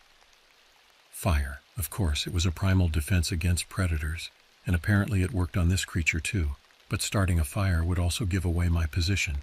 It was a risk I'd have to take. With shaking hands, I gathered what dry kindling I could find nearby. My survival training kicked in, and soon I had a small fire crackling in front of my shelter. Its warmth was comforting, but the flickering shadows it cast made every tree seem alive with menace. As I huddled by the fire, a twig snapped in the darkness beyond the firelight. I froze, straining my eyes to pierce the gloom. Nothing moved, but I could feel eyes upon me, watching, waiting. "I know you're out there," I called out, trying to keep the tremor out of my voice. "Why don't you show yourself?" A low chuckle drifted from the mist, a sound that made my skin crawl. "Oh, Daniel," my own voice answered, distorted and wrong. "Always so brave, so foolish. Do you think your little fire will save you? We've waited a century for someone like you. We can wait a little longer." I gripped my knife tighter, my knuckles white. "What do you mean, someone like me?" "Someone with spirit, with fight," the voice purred. "The others, they broke so easily, but you'll be a feast for the ages." A rustling to my left. I whirled, brandishing my knife, but saw only mist and shadows. The creature was toying with me, wearing down my resolve. As the night wore on, I fought to stay awake. to keep the fire burning. Every sound, every shadow became a potential threat. More than once I caught glimpses of pale, elongated limbs at the edge of the firelight, gone as soon as I turned to look. In those long, terrifying hours, I began to understand the true nature of the horror I faced. This wasn't just a physical threat, a monster to be defeated. It was something older, something that fed on fear as much as flesh. It was patient, relentless, and it knew every dark corner of my mind. As dawn finally began to lighten the eastern sky, I allowed myself a moment of hope. I had survived the night, but as I stood stretching my cramped muscles, I realized the creature's true strategy. In running from it, in letting it chase me through the forest, I had become hopelessly lost. My supplies were dwindling, and I was no closer to finding my way back to my RV or to civilization. The mist began to clear with the rising sun, revealing unfamiliar terrain in every direction. I was deep in the wilderness now, in the creature's territory. And as I shouldered my pack and prepared to move on, I knew one thing with grim certainty. This was far from over. The real test of survival was just beginning. As the sun climbed higher, I made a decision. I couldn't keep running, couldn't let this thing dictate the terms of our confrontation. It was time to make a stand. I spent the day preparing. Using skills honed over years of wilderness survival, I fashioned crude weapons, spears hardened in the fire, slings made from strips of my backpack. I set traps around a small clearing, creating a battleground of my choosing. As dusk approached, I lit a large fire in the center of the clearing. Then I waited. I didn't have to wait long. As darkness fell, an unnatural mist began to creep into the clearing. With it came that now familiar voice, my own twisted into something inhuman. "Are you ready, Daniel?" it crooned. "Ready to become part of something greater?" I stood my ground, heart pounding, but resolved. "Show yourself," I demanded. "Let's end this." A chuckle drifted from the mist. "As you wish." It emerged slowly, its form solidifying from the mist. It was vaguely humanoid, but wrong in every way. Limbs too long, skin pale and translucent, eyes glowing with an otherworldly hunger. As it fully materialized, I saw the wound I'd inflicted in the cave, a gash across its chest, oozing a black ichor. "What are you?" I asked, fighting to keep my voice steady. "We are hunger," it replied. "We are the void that waits in the dark places of the world. And you, Daniel, will feed us for a long, long time." It lunged forward with impossible speed. I dove to the side, triggering one of my traps. A net of vines fell, entangling the creature. It shrieked in rage, thrashing against its bonds. I didn't waste the opportunity. I hurled one of my fire-hardened spears, driving it deep into the creature's shoulder. Black ichor sprayed from the wound, hissing where it hit the ground. But the creature wasn't finished. With a sound like tearing fabric, it shredded the vine net. Its form seemed to ripple and shift, wounds closing before my eyes. "You cannot win," it snarled, advancing again. "We are eternal. We are legion." As it spoke, I saw movement in the mist behind it, more shapes emerging, twisted, hungry forms drawn by the promise of prey. Desperation fueled me. I grabbed a burning branch from the fire, wielding it like a torch. The creatures hissed and recoiled from the flames. That's when I understood. Fire didn't just hurt them, it unmade them. These things, whatever they were creatures of mist and shadow, and light was their bane. With a yell, I charged forward, swinging my makeshift torch. The lead creature shrieked as the flames touched it, its form dissolving into mist. The others retreated, melting back into the shadows. I pressed my advantage, setting fire to the underbrush around the clearing. Soon a wall of flame surrounded us, driving the mist back. The main creature, the one that had tormented me for days, stood alone now. In the firelight, I saw fear in its glowing eyes for the first time. "It's over," I said, advancing with my torch. It snarled, a cornered predator. "This changes nothing. We are part of these woods now. We will endure. We will feed." "Not anymore," I replied. And with that, I hurled my torch directly at it. The creature went up like dry tinder, its unearthly screams echoing through the forest. As it burned, I saw its form shift and change. Flashes of all the victims it had consumed over the decades, their faces contorted in agony before dissolving into ash. When it was over, nothing remained but a scorch mark on the forest floor. Exhausted, I sank to my knees. It was done. But as I looked around at the burning forest, I realized I had a new problem. The fire was spreading and I was still lost in the wilderness. That's when I heard it. The distant thrum of helicopter blades. The forest fire had drawn attention. As I stumbled out into a larger clearing, I saw the search and rescue chopper circling overhead. The official report listed me as a lucky survivor of an accidental forest fire. Maggie Coates, the ranger who had warned me, corroborated enough of my story to avoid me being charged with arson. But I knew the full truth would never be believed. I never posted the footage from that trip to my YouTube channel.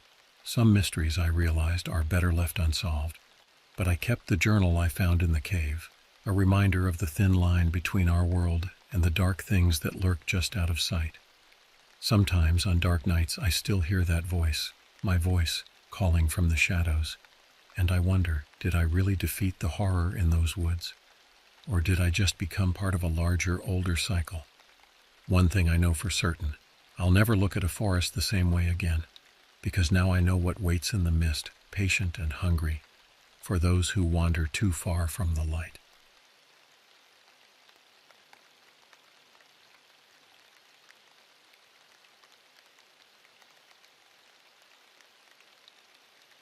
The gentle hum of my RV's engine faded as I pulled into the secluded spot near Devil's Gate Dam. Through the windshield I could see the looming concrete structure, a gray monolith against the fading light of dusk. I let out a long breath, feeling the weight of the past few months finally start to lift.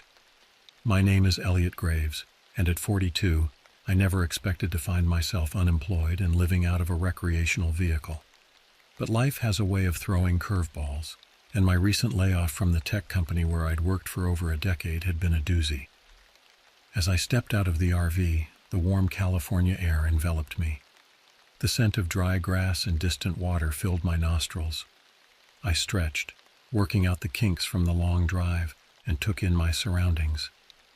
The Arroyo Seco stretched out before me, a ribbon of parched earth where water once flowed freely. Scrub brush and hardy trees dotted the landscape, their leaves rustling softly in the evening breeze. In the distance, the San Gabriel Mountains loomed, their peaks catching the last rays of sunlight. I'd chosen this spot carefully, away from the more popular camping areas. Privacy was essential for what I had planned. Opening the RV's side compartment, I pulled out my camera equipment, a high-end DSLR, a couple of GoPros, and a drone for aerial shots. This wasn't just a camping trip, it was the start of something new. For years I'd nursed a passion for history and filmmaking on the side, creating small documentaries about local legends and forgotten stories. Now, with nothing but time on my hands and a severance package to fund my endeavors, I was ready to turn that hobby into something more. Devil's Gate Dam was to be the subject of my first real project, the pilot episode of a YouTube series exploring the dark corners of California's history. The dam had it all: eerie legends, a history of occult activity, and a string of unexplained disappearances dating back decades. It was the perfect mix of fact and folklore to capture an audience's attention. As I set up my equipment, I couldn't help but feel a mixture of excitement and apprehension. The dam's reputation was unsettling, to say the least. Stories of Jack Parsons, the rocket scientist and occultist who had conducted rituals here in the 1940s, swirled in my mind. Tales of hikers going missing without a trace, of strange lights and unexplained sounds echoing through the canyon at night. I shook my head, trying to dispel the creeping unease. I was here as a skeptic, after all. My goal was to separate fact from fiction, to shine a light on the real history of this place, and debunk the wild claims that had sprung up around it. As the last of the daylight faded, I fired up my camera and began my first recording. "This is Elliot Graves, and I'm standing at the foot of Devil's Gate Dam," I spoke into the lens, my voice steady despite the flutter of nervousness in my stomach. Over the next few days, I'll be exploring the history and mysteries surrounding this infamous location. Is it truly a portal to the underworld, as some claim, or just an old dam with a dark past and an overactive local imagination? I continued filming as night fell, capturing the play of shadows across the dam's weathered surface.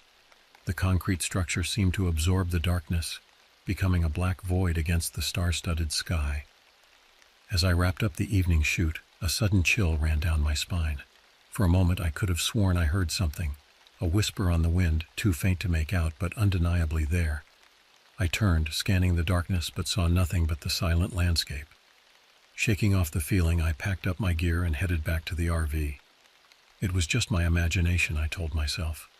The power of suggestion brought on by the dam's reputation and the isolation of my surroundings. Yet as I settled in for the night, I couldn't shake the feeling that something out there in the darkness was watching, waiting. Little did I know my skepticism was about to be put to the test in ways I could never have imagined. I woke early the next morning, the sun barely peeking over the horizon.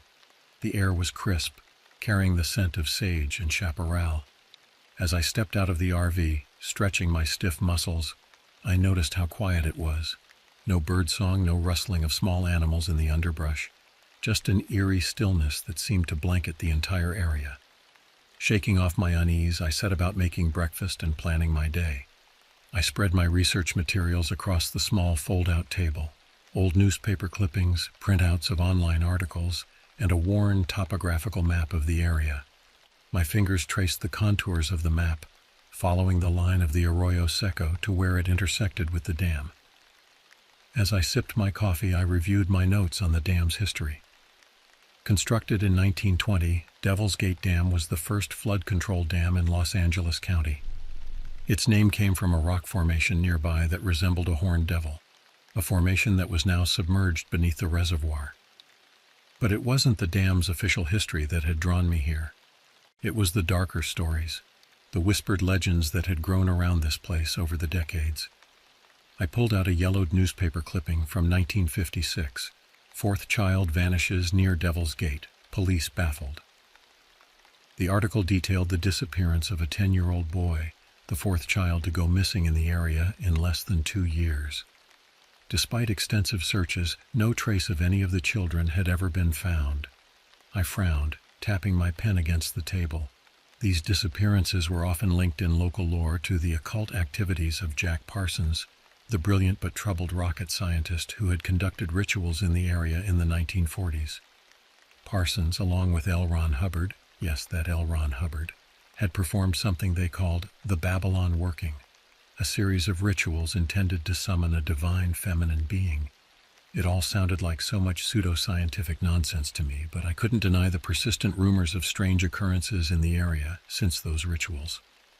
Hikers reporting disembodied voices, unexplained lights in the night sky, and a pervasive sense of dread that seemed to emanate from the dam itself. Finishing my coffee, I gathered my camera equipment and headed out. The morning light cast long shadows across the dry riverbed as I made my way towards the dam. The concrete structure loomed larger as I approached, its gray surface pitted and stained with age.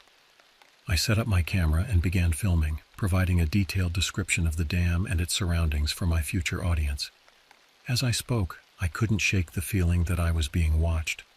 Several times I paused, certain I'd caught a glimpse of movement out of the corner of my eye.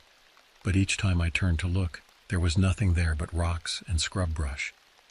It was nearing midday when I heard the sound of approaching footsteps. Turning, I saw a man walking towards me. He was older, maybe in his 50s, with a weathered face and a permanent scowl. He wore the uniform of a maintenance worker. "You camping out here?" he asked, eyeing my camera equipment suspiciously. "Yeah, just for a few days," I replied, lowering my camera. "I'm Elliot Graves. I'm working on a documentary about the history of the dam." The man's scowl deepened. "Name's Ray. I work maintenance around here." He paused, looking past me at the dam. "History, huh? There's a lot of bad stuff happened here. People messing with things they shouldn't." My interest piqued. I pulled out my notebook. "Like what? I'd love to hear more about it." Ray shook his head, his eyes never leaving the dam. "You don't want to know, trust me. Just don't hang around after dark, okay? And if you see anything strange, anything at all, you leave. You understand?" Before I could press him further, Ray turned and walked away, muttering something under his breath that I couldn't quite catch. I watched him go, a mix of excitement and unease churning in my stomach. This was exactly the kind of local color I'd hoped to capture for my documentary. As the day wore on, I continued filming, capturing footage of the dam from various angles and recording my narration of its history. But Ray's warning lingered in my mind. and I found myself growing increasingly uneasy as the sun began to sink towards the horizon. The shadows lengthened and the air grew cooler. As twilight approached, I noticed something odd. A low hum seemed to be emanating from the dam, barely audible at first, but growing stronger as darkness fell. I told myself it was just the sound of water moving through the structure, but something about it felt off. As I was packing up my equipment, ready to head back to the RV for the night, I heard it. A whisper so faint I almost missed it. I froze, straining my ears. There it was again, a sound like voices carried on the wind, too indistinct to make out words, but unmistakably there. I spun around, my heart pounding, but saw nothing but the empty landscape and the looming shape of the dam. The whispers faded as quickly as they had come, leaving me alone in the gathering darkness. Shaken, I hurried back to my RV, Ray's warning echoing in my mind. As I locked the door behind me, I couldn't shake the feeling that I'd just scratched the surface of something far deeper and darker than I'd ever imagined. Little did I know this was only the beginning of the terror that awaited me at Devil's Gate Dam. The next morning dawned gray and overcast, a stark contrast to the previous day's clear skies. As I stepped out of the RV, the air felt heavy, almost oppressive. The silence that had unnerved me before now seemed to press in from all sides, broken only by the persistent, low hum emanating from the dam. I tried to shake off my unease as I set up my equipment. Today's plan was to explore the area around the dam, hoping to find any physical evidence of the occult activities that supposedly took place here. As I worked, I couldn't help but replay last night's events in my mind. Those whispers, had they been real, or just my imagination running wild in the dark? About an hour into my search, I stumbled upon something that made my blood run cold. Nestled in a small clearing not far from the dam, I found the remnants of what looked like a ritual site. A crude circle of stones surrounded a blackened patch of earth. Scattered around were burnt scraps of paper covered in strange symbols I didn't recognize. With shaking hands, I took out my camera and began documenting the scene. As I zoomed in on one of the paper scraps, a chill ran down my spine. The symbol looked like a twisted, mutated version of the Thelema unicursal hexagram, a symbol I knew was associated with Aleister Crowley's teachings, which had influenced Jack Parsons. This is incredible, I muttered to myself as I filmed. These look old, but they can't be from Parsons' time. Someone must be continuing the rituals here. As I spoke, the hum from the dam seemed to intensify. I paused, listening. Was it my imagination, or could I hear something else beneath that constant drone? It almost sounded like chanting. Suddenly, my camera shut off. I frowned, checking the battery. It had been full when I started. I tried to turn it back on, but the screen just flickered and went black. "Come on, don't do this to me now," I muttered, frustration mixing with a growing sense of unease. That's when I noticed the shadow. It was just at the edge of my vision, a tall, dark figure standing near the dam. I whirled around, my heart pounding, but there was nothing there, just the dam and the empty landscape. "Hello?" I called out, my voice sounding small and frightened even to my own ears. "Is someone there?" No response, just the endless hum of the dam and the whispering wind. I gathered my equipment with trembling hands and hurried back to the RV. As I walked, I could have sworn I heard footsteps behind me, but every time I turned to look, there was nothing. Back in the relative safety of the RV, I tried to rationalize what I'd seen. The figure must have been a trick of the light, my mind playing tricks on me after finding that ritual site. And the camera, well, electronics malfunction sometimes, right? But as I sat there trying to calm my racing heart, I couldn't shake the feeling that something was terribly wrong. The hum from the dam seemed to have followed me, vibrating through the walls of the RV.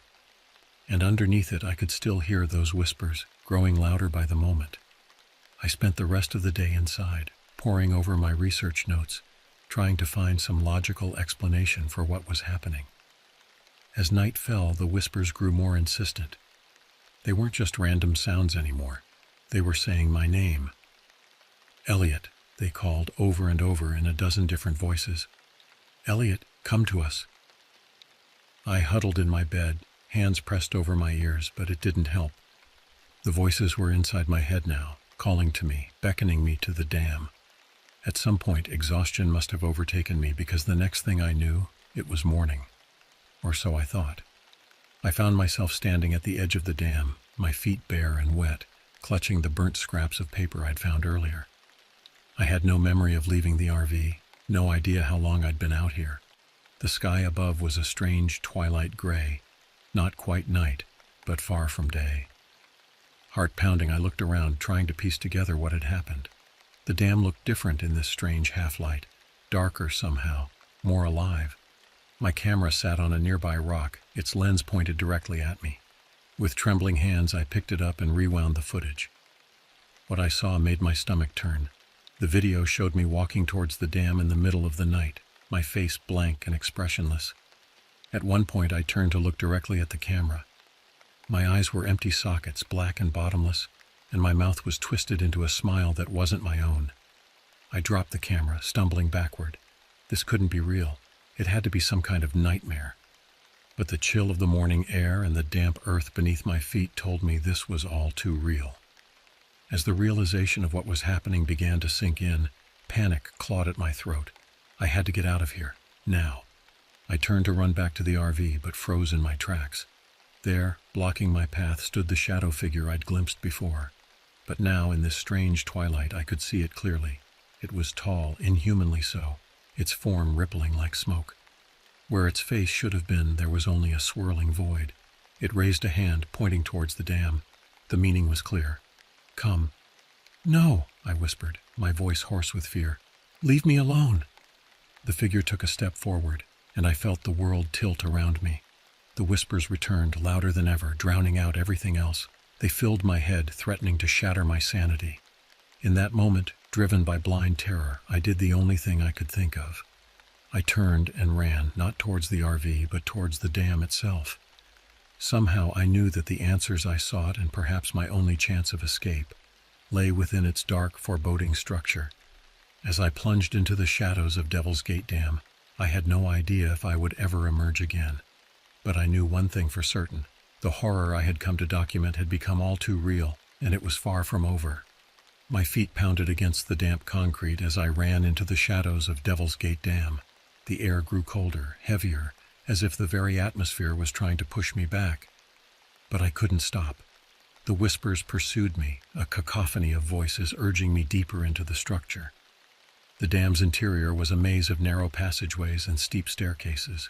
Emergency lights cast a sickly glow, barely penetrating the gloom. Water dripped somewhere in the darkness, the sound echoing ominously.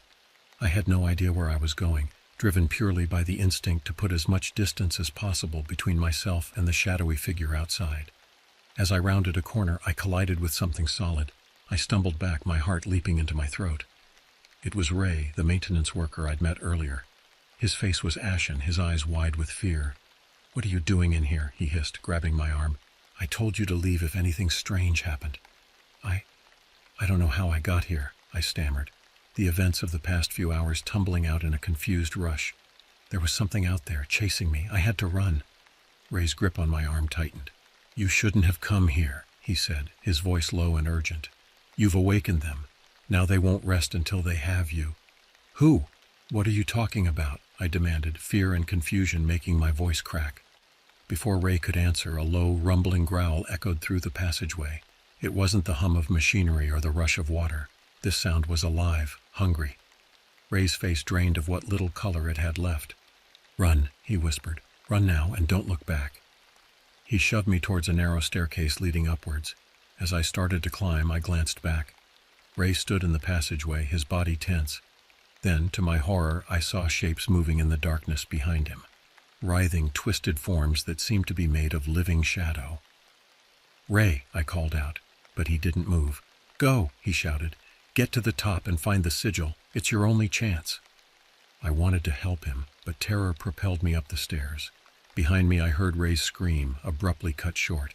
The sound of many feet, too many feet, scrabbling against concrete followed me as I ran. The staircase seemed endless. My lungs burned and my legs ached, but I didn't dare slow down. The whispers grew louder, more insistent. They weren't just saying my name now. They were making promises, offering power, knowledge, things beyond my wildest dreams, if I would just stop running and let them in. Finally, I burst out onto the top of the dam.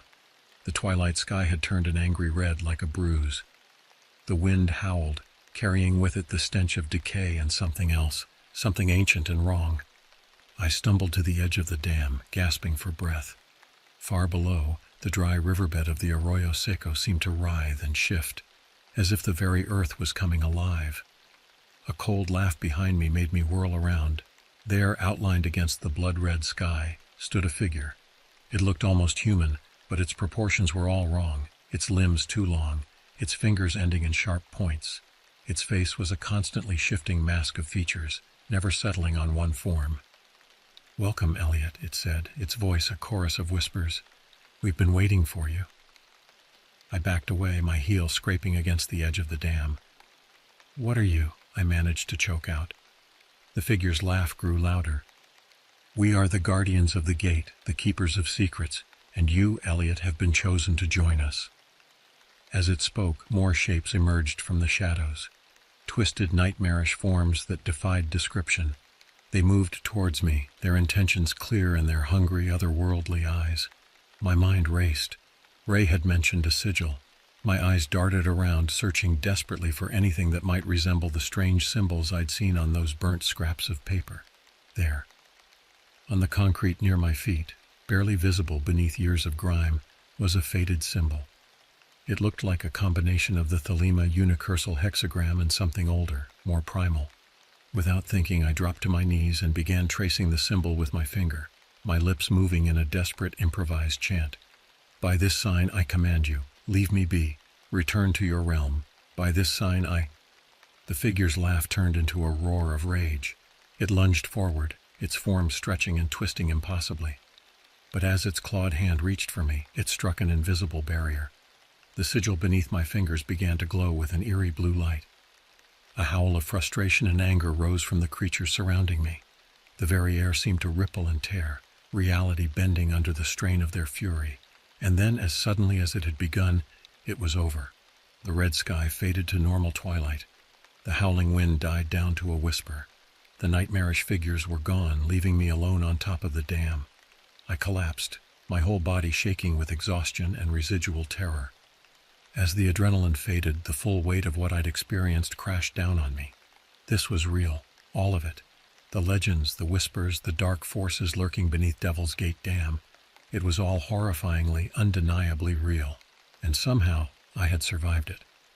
But as I lay there, watching the first stars appear in the darkening sky, I knew that my ordeal was far from over. I had glimpsed something beyond the veil of our reality, and I had a sinking feeling that it wasn't done with me yet. With trembling limbs, I pushed myself to my feet. I had to get out of here, had to warn someone. But who would believe me?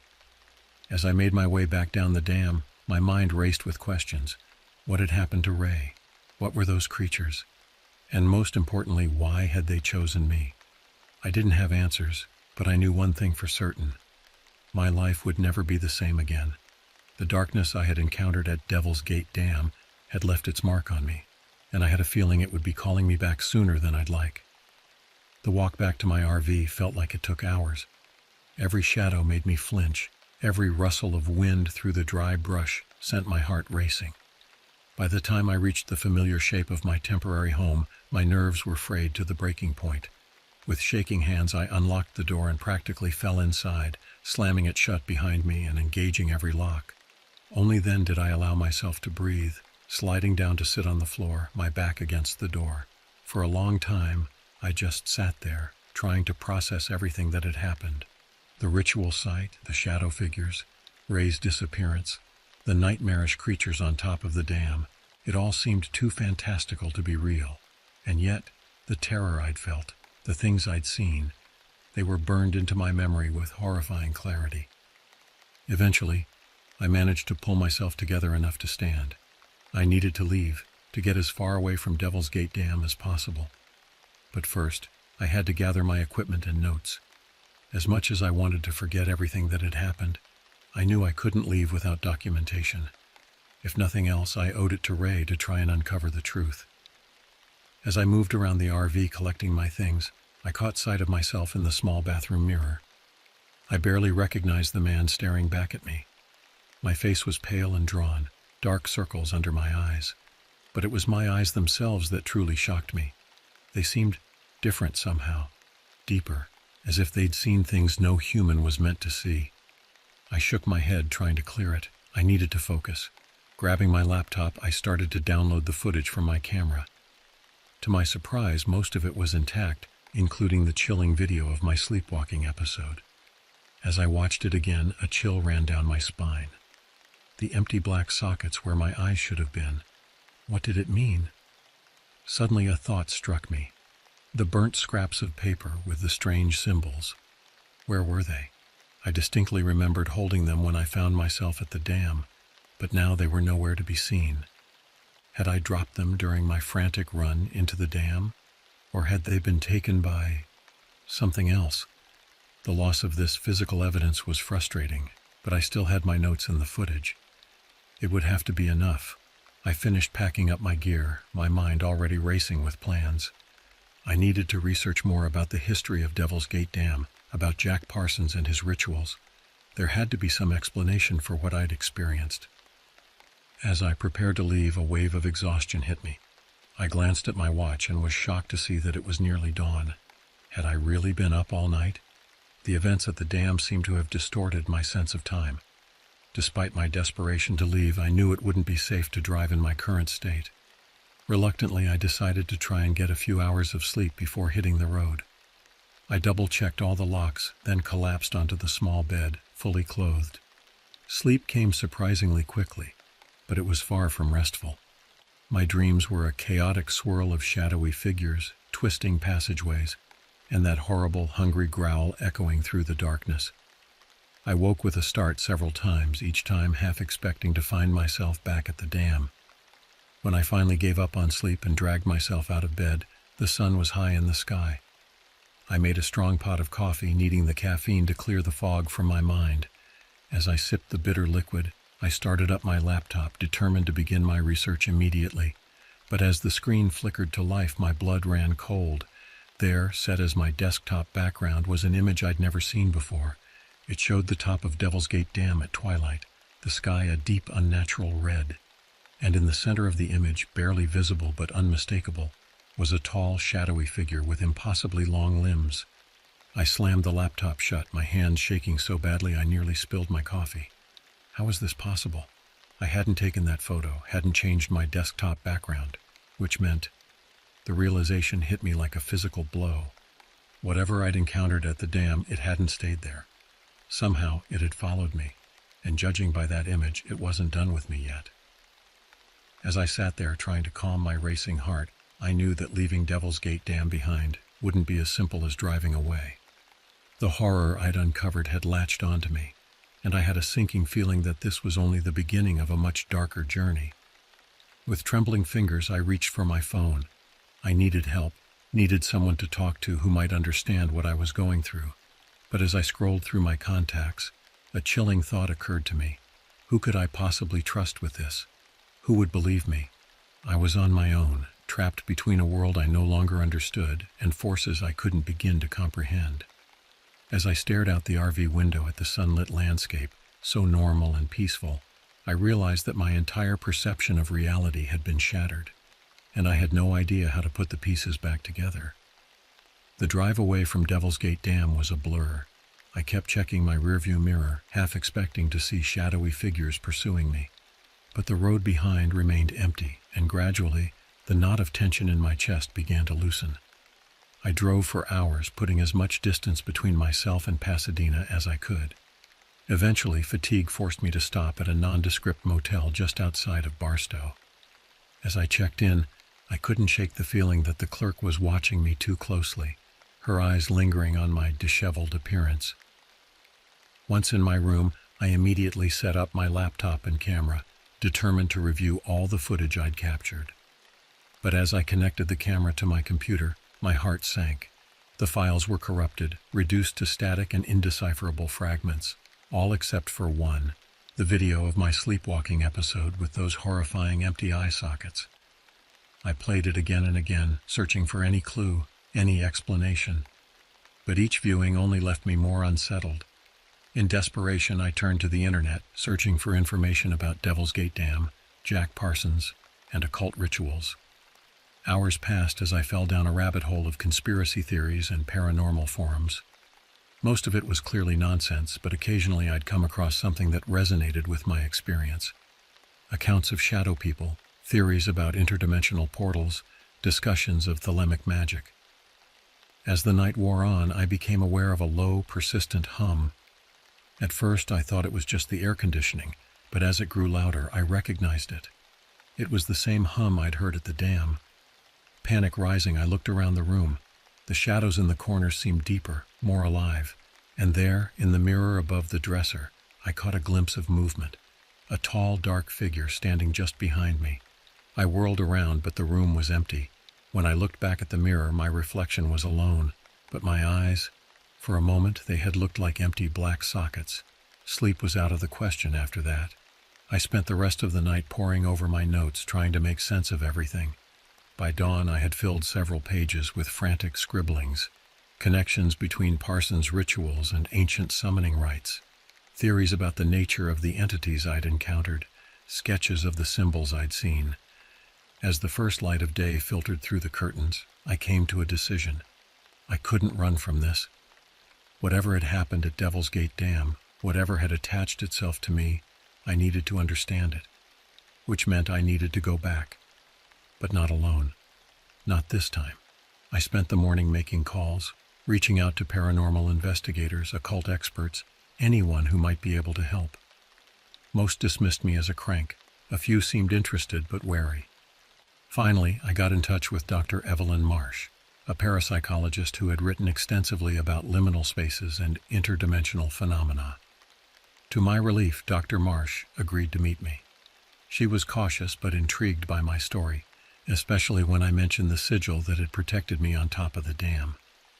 We arranged to meet the next day at a cafe in Pasadena, not far from the dam. As I packed up my things and checked out of the motel, I felt a mix of dread and determination. I was heading back into the lion's den, but this time I wouldn't be unprepared. The drive back to Pasadena was tense. Several times I could have sworn I saw something moving in my peripheral vision, only for it to vanish when I turned to look. The hum was back too, a constant undertone that seemed to vibrate through my bones. As I neared the city limits, my phone buzzed with a text message. It was from an unknown number and contained only 3 words. "Welcome back, Elliot." My hands shook as I pulled into the cafe parking lot. Dr. Marsh was already there, a severe-looking woman in her 50s with piercing gray eyes. As I approached her table, she studied me intently. "Mr. Graves," she said, her voice clipped and professional, "you look like you've seen a ghost." I laughed humorlessly as I sat down.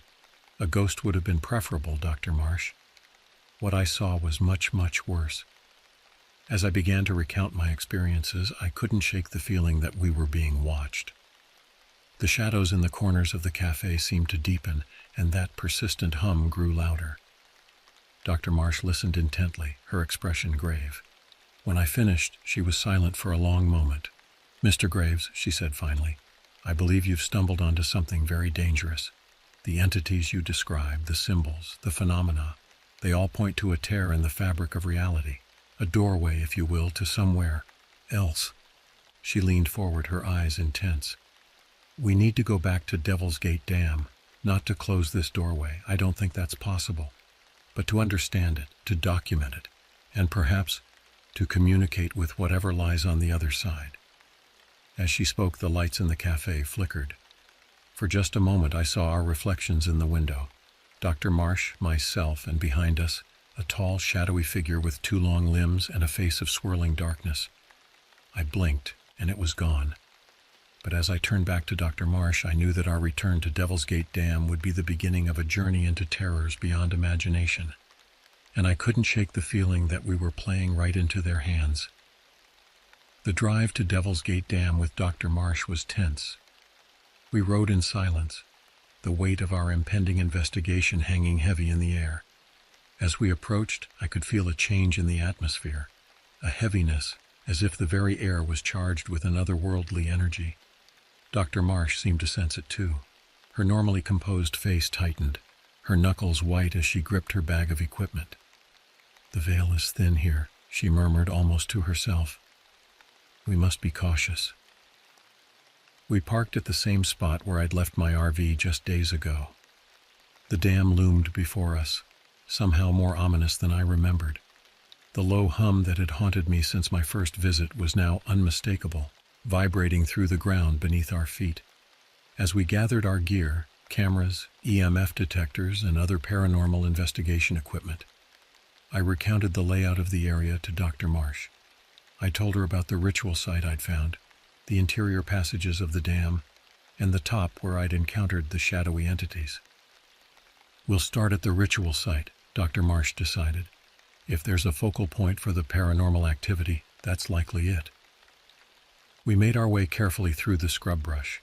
The sun was setting, casting long shadows across the landscape. As we walked, I couldn't shake the feeling that we were being watched. When we reached the clearing where I'd found the ritual site, I stopped short. The circle of stones was still there, but it had changed. The stones were arranged in a different pattern, forming a complex geometric shape I didn't recognize. In the center, freshly scorched earth formed the same sigil I'd seen on top of the dam. Dr. Marsh's breath caught. "This is unprecedented," she whispered, her scientific detachment slipping for a moment. She quickly set up her equipment, taking readings and snapping photos. As she worked, I scanned our surroundings. The shadows between the trees seemed to move, shifting in ways that defied natural explanation. And there, just at the edge of my vision, I caught a glimpse of a tall, dark figure. "Dr. Marsh," I said, my voice tight with fear, "we're not alone." She looked up from her instruments, her face pale. "No," she agreed, "we're not. They're coming." As if summoned by her words, the air around us began to ripple. The hum grew louder, becoming a bone-shaking vibration. From the shadows emerged the nightmarish figures I'd seen before. Twisted, elongated forms that hurt the eyes to look at directly. Dr. Marsh stood her ground, pulling a small object from her bag, a pendant inscribed with a symbol similar to the one on the ground. "Stay close to me," she ordered. The entities circled us, their forms flickering and changing. I could hear whispers again, a cacophony of voices speaking in languages I didn't understand. But one word came through clearly, repeated over and over: "Chosen." Dr. Marsh began to chant, her voice steady despite the terror evident in her eyes. The pendant in her hand glowed with an eerie light, creating a barrier around us that the entities couldn't cross. But they didn't retreat. Instead, they began to coalesce, merging into a single massive form that towered over us. It spoke, its voice a chorus of whispers and screams. "You seek knowledge," it said. "You seek understanding. But are you prepared for the price?" Dr. Marsh's chanting faltered. "What price?" she demanded. The entity's form shifted, and suddenly I was looking at a mirror image of myself, but wrong, twisted, with those horrible empty eye sockets. "To see beyond the veil is to be changed forever," my doppelganger said. "Elliot has already begun the transformation. Will you join him, Dr. Marsh? Will you become a bridge between worlds?" I felt a pull, an almost irresistible urge to step outside the protective barrier. Part of me wanted to embrace the darkness, to let it in and see what lay beyond. Dr. Marsh grabbed my arm, her grip painfully tight. "Don't listen," she hissed. "It's trying to manipulate us." But as I looked at her, I saw doubt in her eyes. The same temptation I felt was reflected there, the lure of forbidden knowledge, the chance to see and understand things beyond human comprehension. The entity sensed our hesitation. It pressed closer, the barrier around us flickering. "Choose," it demanded. "Embrace the darkness and gain understanding beyond your wildest dreams, or cling to your fragile reality and live in ignorance." As we stood there, caught between terror and temptation, I realized we had reached a point of no return. Whatever choice we made in this moment would change us forever. The question was, were we ready to pay the price for the truth we sought? The sun had fully set now, leaving us in darkness broken only by the eerie glow of Dr. Marsh's pendant. The entity waited, a palpable sense of anticipation filling the air. In that moment, surrounded by otherworldly horrors and faced with an impossible choice, I understood that our investigation had become something far more dangerous than we could have ever imagined. In that moment of terrible decision, time seemed to stretch. The entity before us, a writhing mass of shadows and whispers, waited with inhuman patience. Dr. Marsh's grip on my arm tightened, her breath coming in short, sharp gasps. I looked at her, saw the conflict in her eyes, the lifetime of scientific curiosity warring with primal fear. Then I glanced down at my own hands and noticed with horror that they seemed translucent, as if I was fading from this reality. "We have to choose," I said, my voice barely above a whisper. Dr. Marsh nodded, her face set in grim determination. "Knowledge," she said firmly, "but on our terms." She reached into her bag and pulled out a small, ornate box. With trembling hands she opened it, revealing a crystal that pulsed with an inner light. "A conduit," she explained quickly, "designed to channel and contain ethereal energies. If we can't stop this, we can at least try to control it."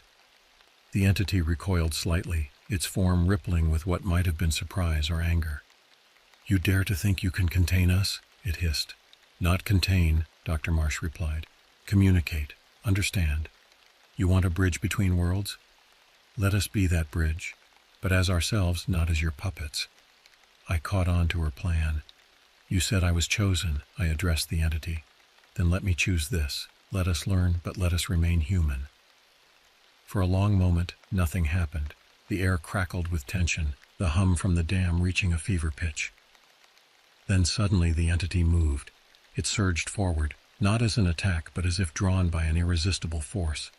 The crystal in Dr. Marsh's hand blazed with light, and I felt a rush of something. Knowledge, power, understanding. It poured into us like a flood. Images flashed through my mind, other worlds, other dimensions, realities so foreign they defied description. I saw the true nature of the entities, their role as guardians of gateways between worlds.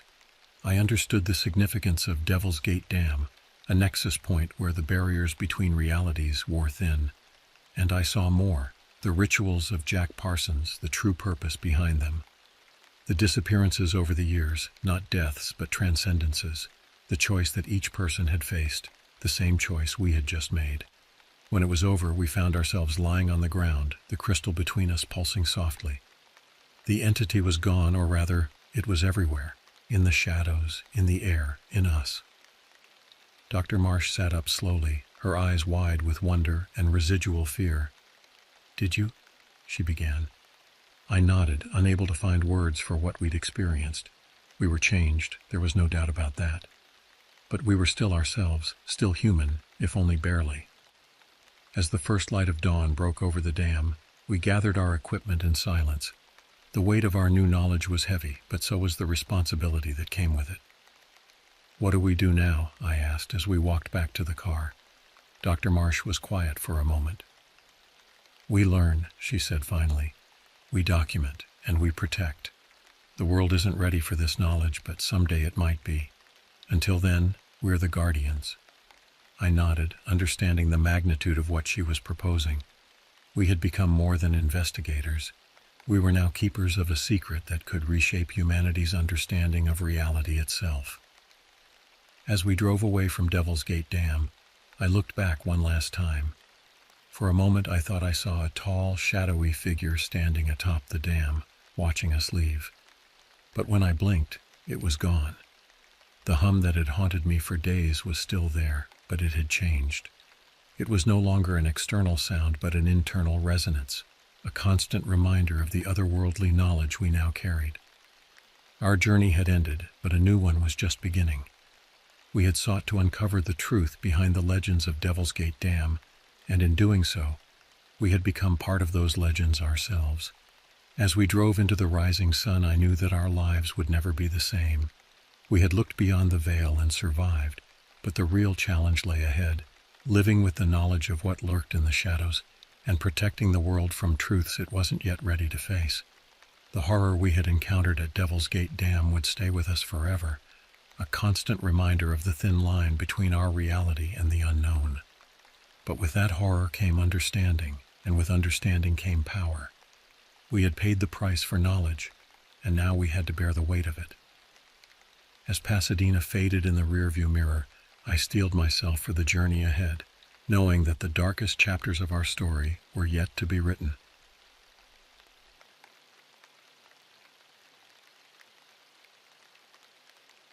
I've always been the worrier in my family, especially when it comes to my younger siblings.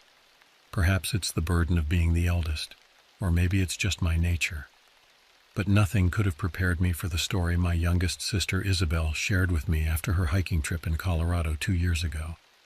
It was a tale that would haunt me for months to come, a stark reminder of nature's unforgiving power and the thin line between adventure and disaster. Isabel had always been the free spirit among us, her early 20s fueling a desire for exploration and new experiences.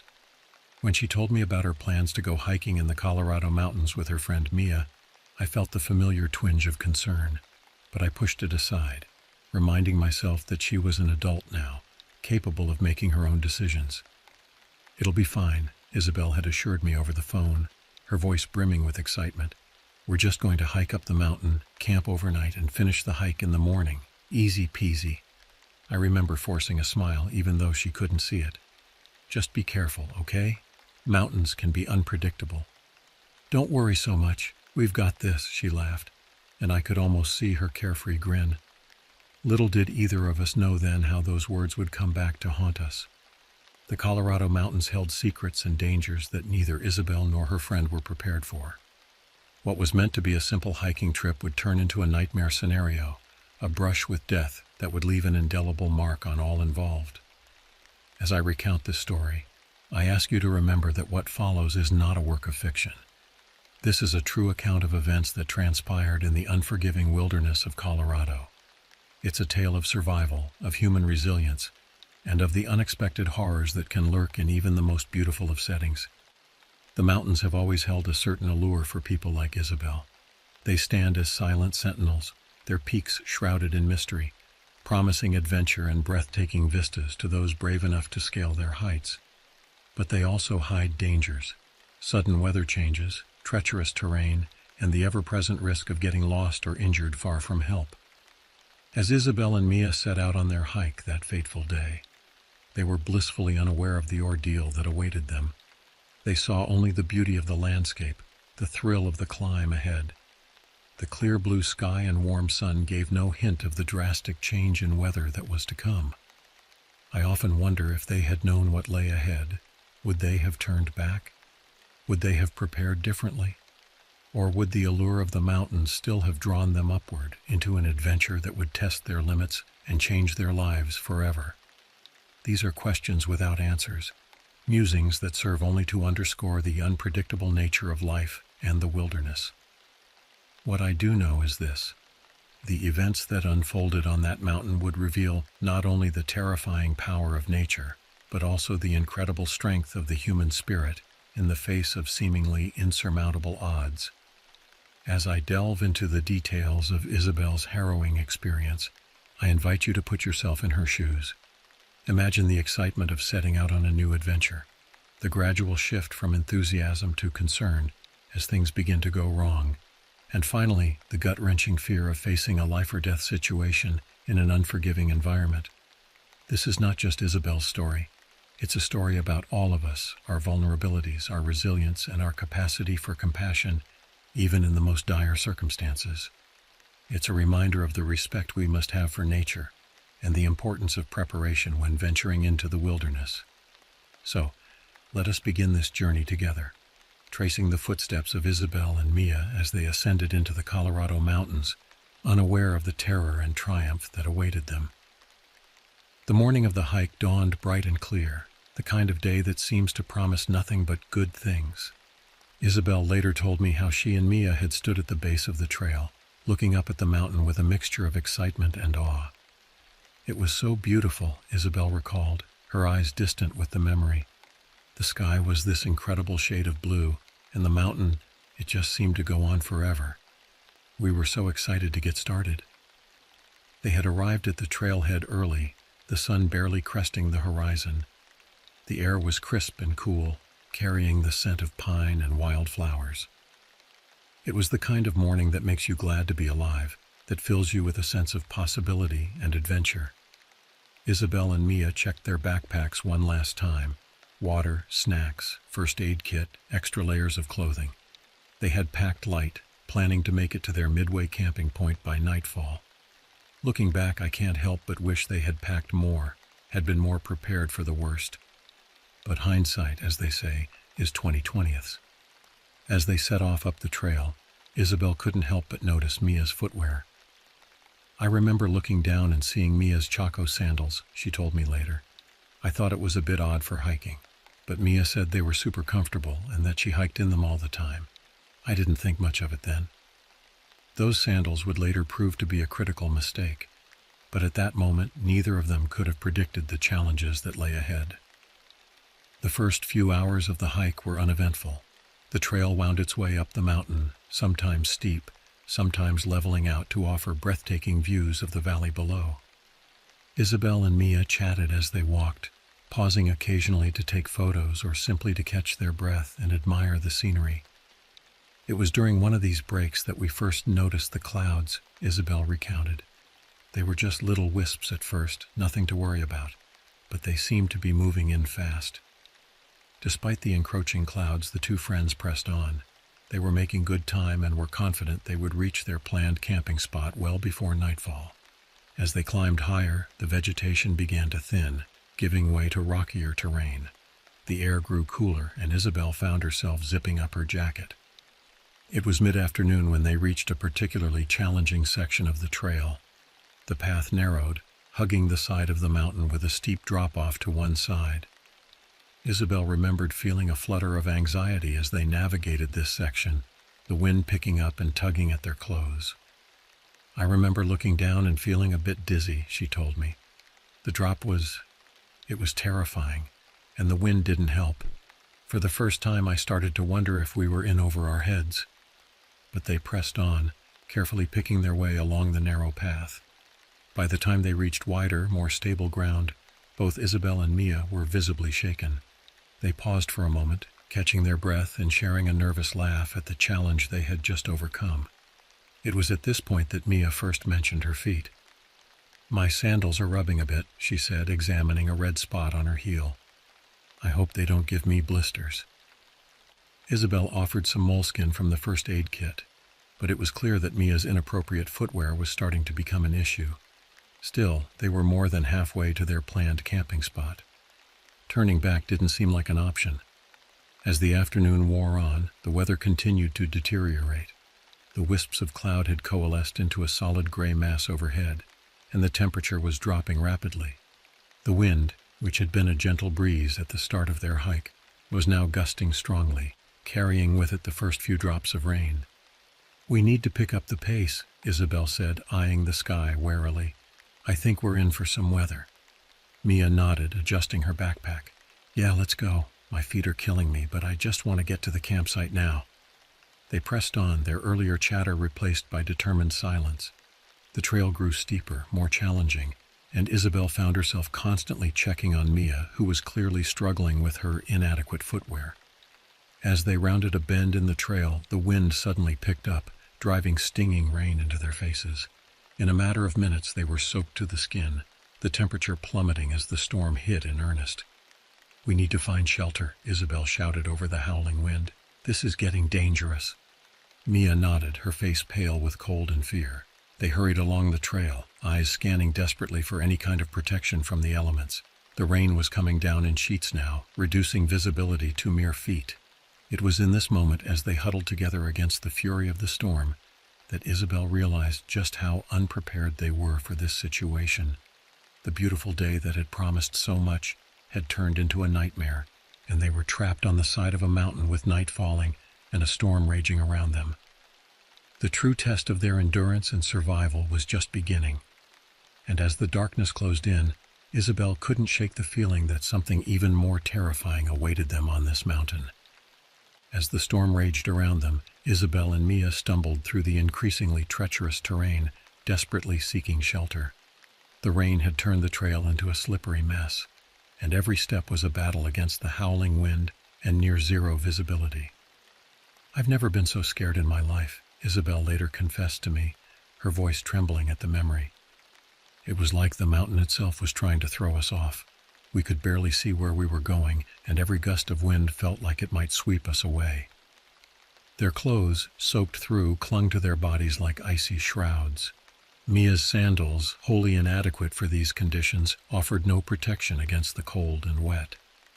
Isabel could see her friend's feet were already showing signs of the beginnings of frostbite, the skin an angry red where it wasn't deathly pale. As they rounded a bend in the trail, Isabel's foot slipped on a wet rock. She felt herself falling, a scream torn from her throat as she slid towards the edge of the path. For one heart-stopping moment she thought this was it. She was going over the edge, plummeting to her death in the storm-shrouded valley below.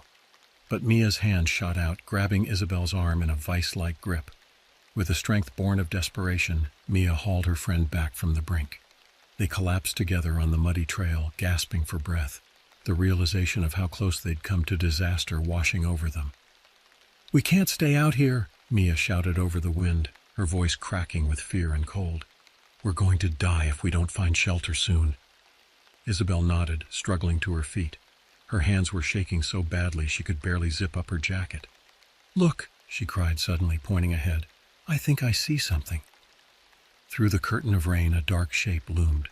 As they stumbled closer, they realized it was a large outcropping of rock, creating a small overhang. It wasn't much, but it was the best shelter they'd seen since the storm hit. They huddled under the overhang, pressing themselves against the cold stone. It offered some protection from the wind and rain, but did little to warm them. As night fell, the temperature continued to drop, and Isabel realized with growing horror that they were in real danger of hypothermia. "We need to get warm," she said, her teeth chattering. "We need to share body heat." They pressed close together, trying to conserve what little warmth they had left. Isabel rummaged in her backpack, pulling out an emergency blanket, a thin sheet of metallic material designed to reflect body heat. It wasn't much, but it was something. As they huddled together under the meager shelter of the emergency blanket, Isabel's mind raced. They were lost, cold, and trapped on the side of a mountain in a raging storm. Their phones had no signal, and even if they did, who could reach them in these conditions? The hours crawled by, each minute an eternity of cold and fear. The storm showed no signs of abating, the wind howling like a living thing, as if the mountain itself was trying to drive them away. In the darkness, every sound became magnified, every shadow a potential threat. Isabel found herself imagining all sorts of horrors lurking just beyond their little sanctuary. What if there were mountain lions or bears, drawn by the scent of their fear? What if the rock above them, weakened by the relentless rain, suddenly gave way, crushing them beneath tons of stone? These fears might seem irrational in the light of day, but in the dark, cold night, with exhaustion and hypothermia setting in, they became all too real. Isabel clung to Mia, each of them drawing what comfort they could from the other's presence. As the night wore on, Isabel noticed Mia becoming quieter, her responses slower. "We have to stay awake," Isabel insisted, shaking her friend. "If we fall asleep, we might not wake up." They talked, sharing stories from their lives, making plans for the future, anything to keep their minds active and ward off the creeping lethargy of hypothermia. But as the hours passed, it became harder and harder to focus, to stay alert. Just before dawn, when the night was at its darkest and coldest, Isabel heard something that made her blood run cold. It was a sound that didn't belong, something that stood out from the constant roar of the wind and rain. A scream, faint, distant, but unmistakably human. "Did you hear that?" she whispered to Mia, her heart pounding. Mia stirred sluggishly. "Hear what?" And then it came again, a cry for help carried on the wind. Someone else was out there, lost and alone in the storm. In that moment, Isabel was faced with a terrible choice. Stay in their meager shelter, preserving what little strength they had left, or venture out into the storm to try and help whoever was out there. As the cry came again, more desperate this time, Isabel knew she couldn't ignore it. Despite the danger, despite their own precarious situation, she couldn't leave another human being to face this nightmare alone. "We have to go," she said, struggling to her feet. "Someone needs our help." Mia looked at her in disbelief. "Are you crazy? We can barely help ourselves." But Isabel was already moving, driven by a determination she didn't know she possessed. "We can't leave them out there. We have to try." And so, as the first faint light of dawn began to penetrate the storm clouds, Isabel and Mia stepped out from their shelter and into the teeth of the storm once more. They were exhausted, cold, and terrified, but they were moving with purpose now. Little did they know that their decision to help would lead them into an even more harrowing situation, one that would test their endurance and humanity to the very limit. The storm had lessened somewhat as Isabel and Mia ventured out from their rocky shelter, but the wind still howled and the rain continued to fall in a steady, cold drizzle. The world around them was a gray blur, the familiar landscape of the mountain transformed into an alien, hostile environment. They paused, straining their ears for any sound that might guide them towards the source of the cries for help. For a long moment there was nothing but the sound of the wind and their own ragged breathing. "Maybe we imagined it," Mia said, her voice hollow with exhaustion.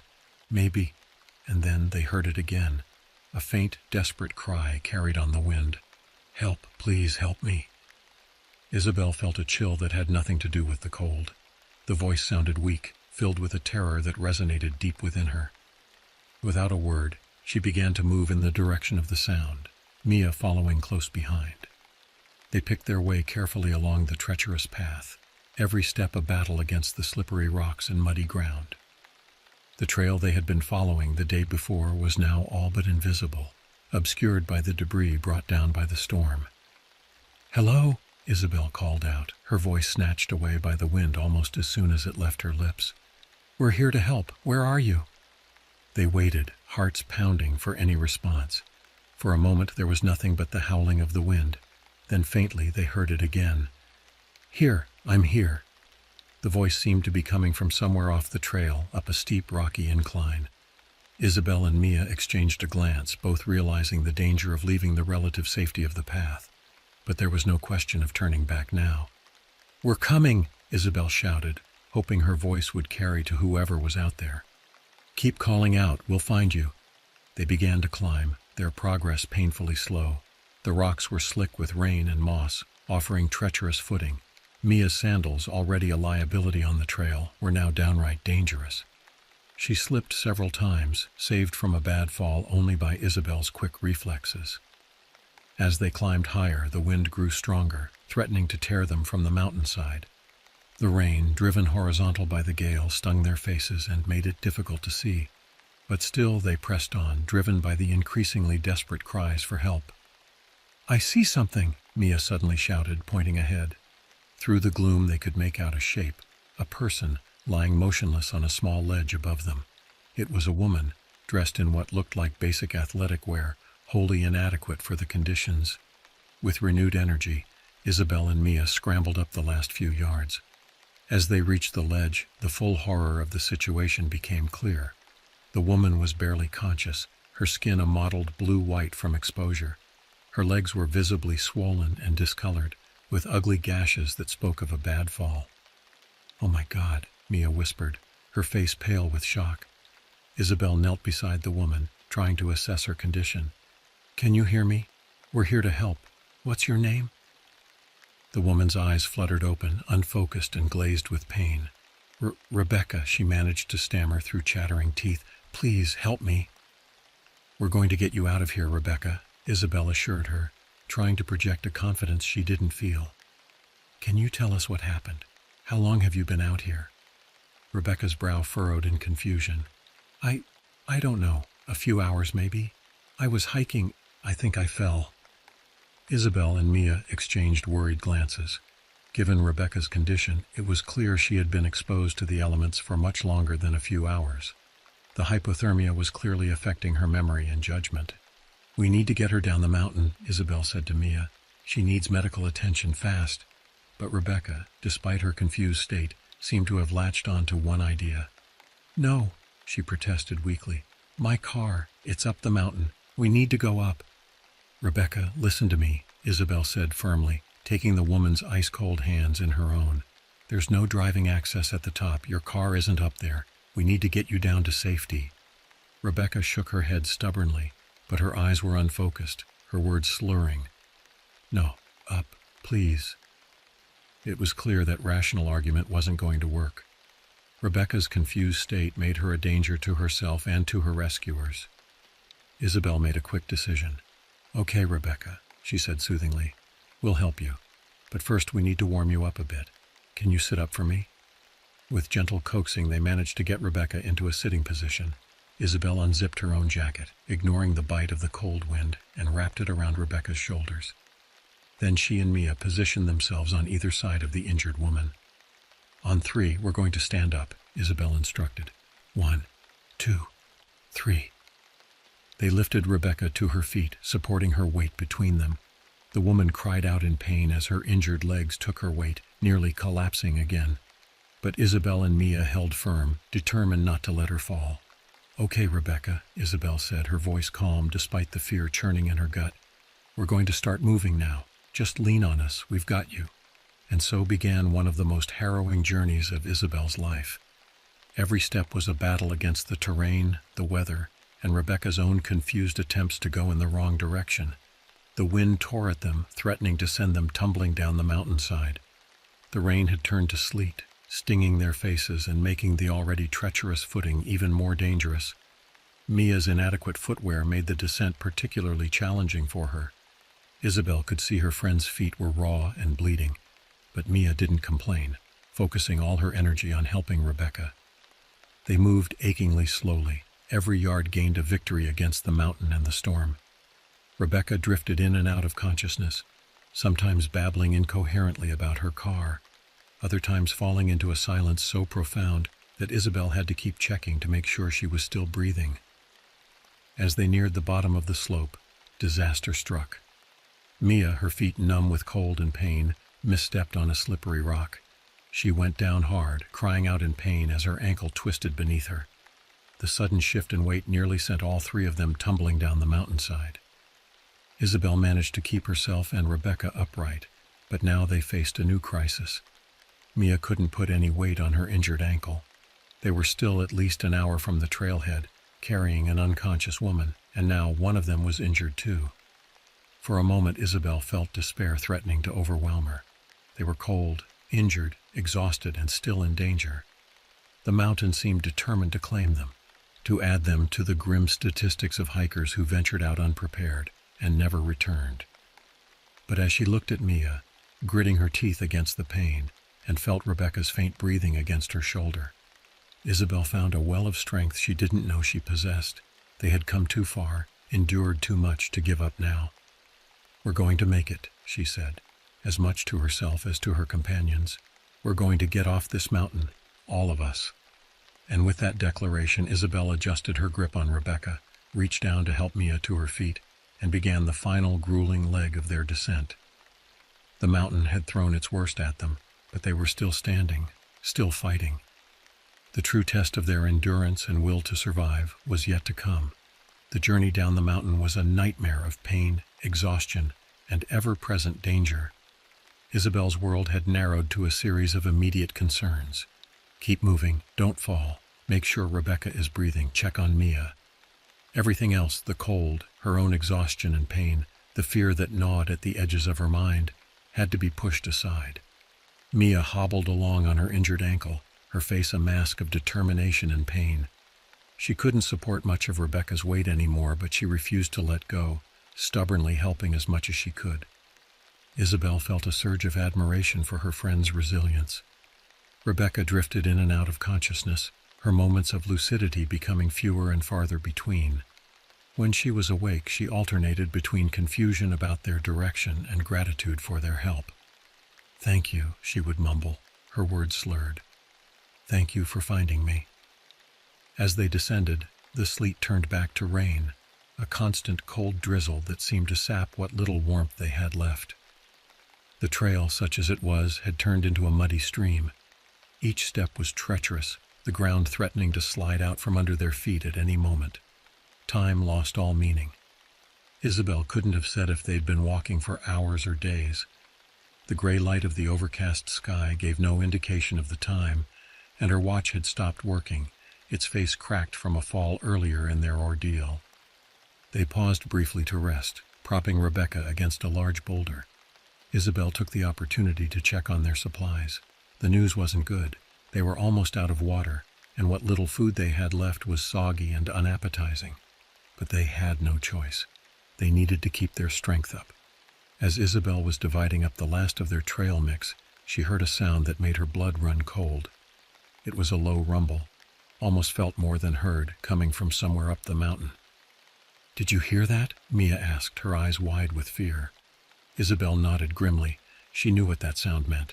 The heavy rain, combined with the already saturated ground, had created ideal conditions for landslides.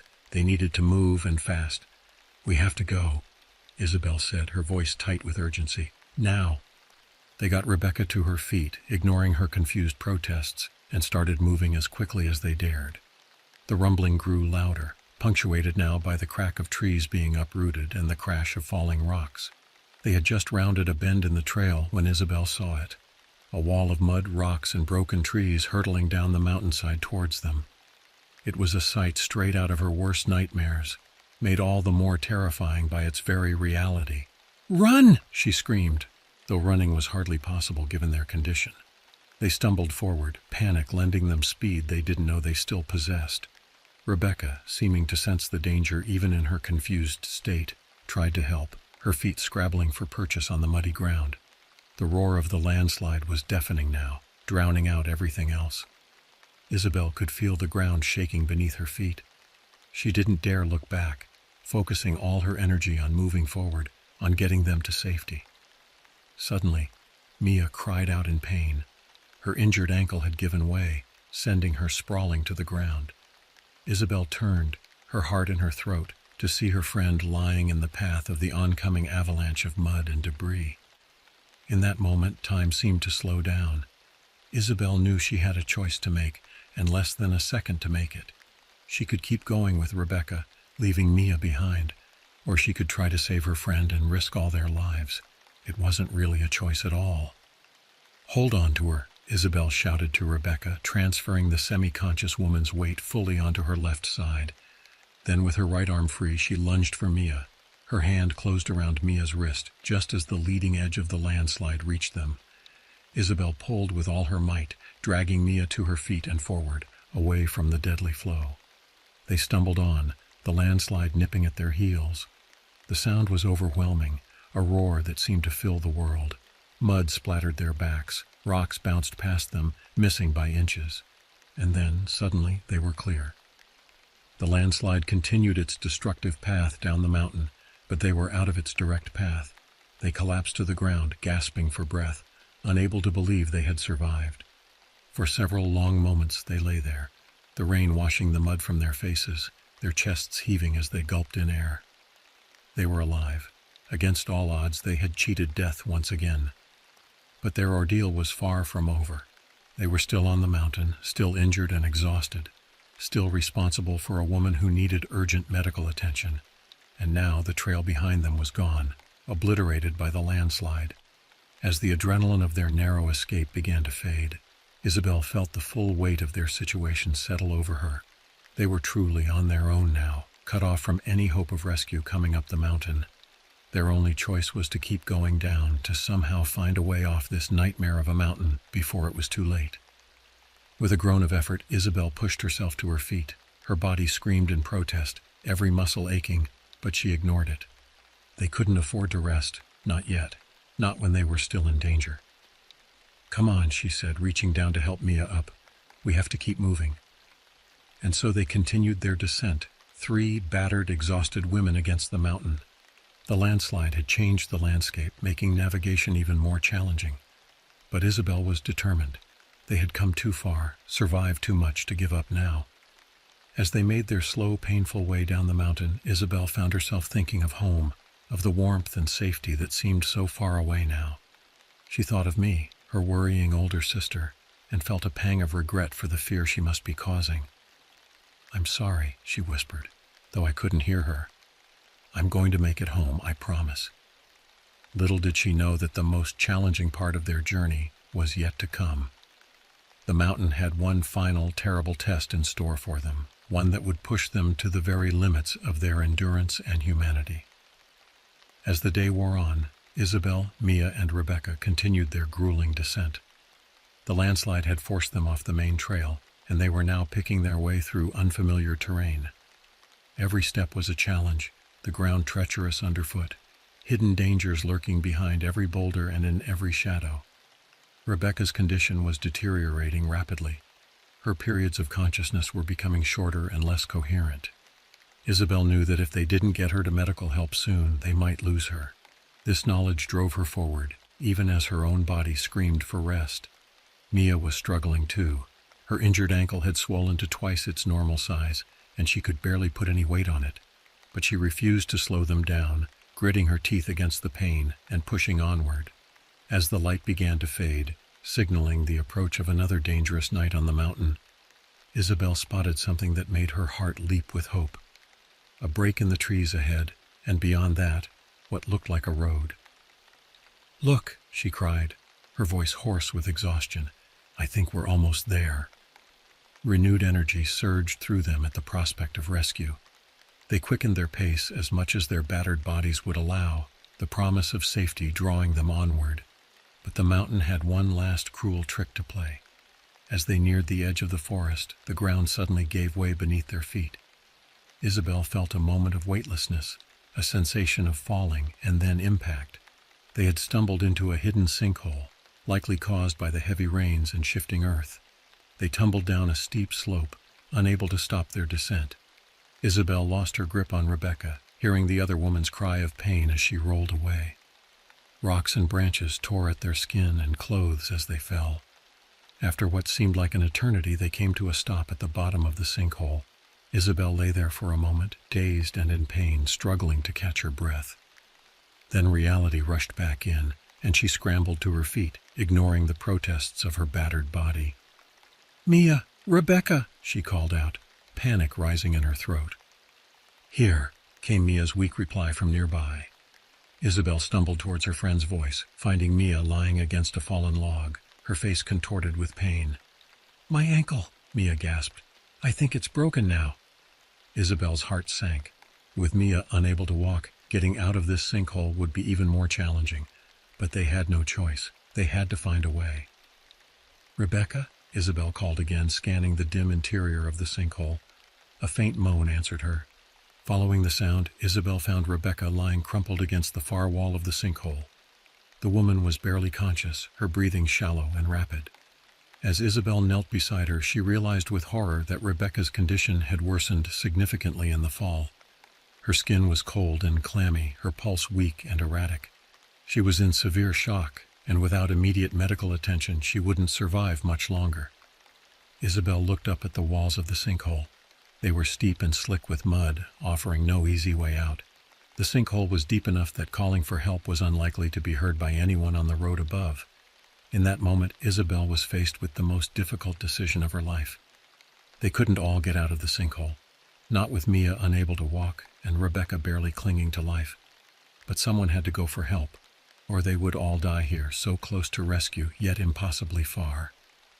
Isabel felt the weight of responsibility crushing down on her. She looked at Mia, her friend who had stood by her through this entire ordeal, and at Rebecca, the stranger they had risked everything to save. The choice she had to make was impossible, yet necessary. "Mia," Isabel said, her voice trembling, "I have to go for help. You need to stay here with Rebecca, keep her warm, keep her alive. I'll come back with rescue, I promise." Mia's eyes widened with fear, but she nodded, understanding the gravity of the situation. "Go," she said, her voice barely above a whisper. "We'll be okay, just hurry." Isabel hugged her friend fiercely, then turned to the wall of the sinkhole. It was steep and slippery, but there were roots and rocks protruding from the earth that could serve as handholds. It would be a difficult climb, but it was their only chance. With a deep breath, Isabel began to climb. Her muscles screamed in protest, every movement sending jolts of pain through her battered body. The mud made it difficult to get a good grip, and more than once she slipped, her heart racing as she scrabbled for purchase on the treacherous slope.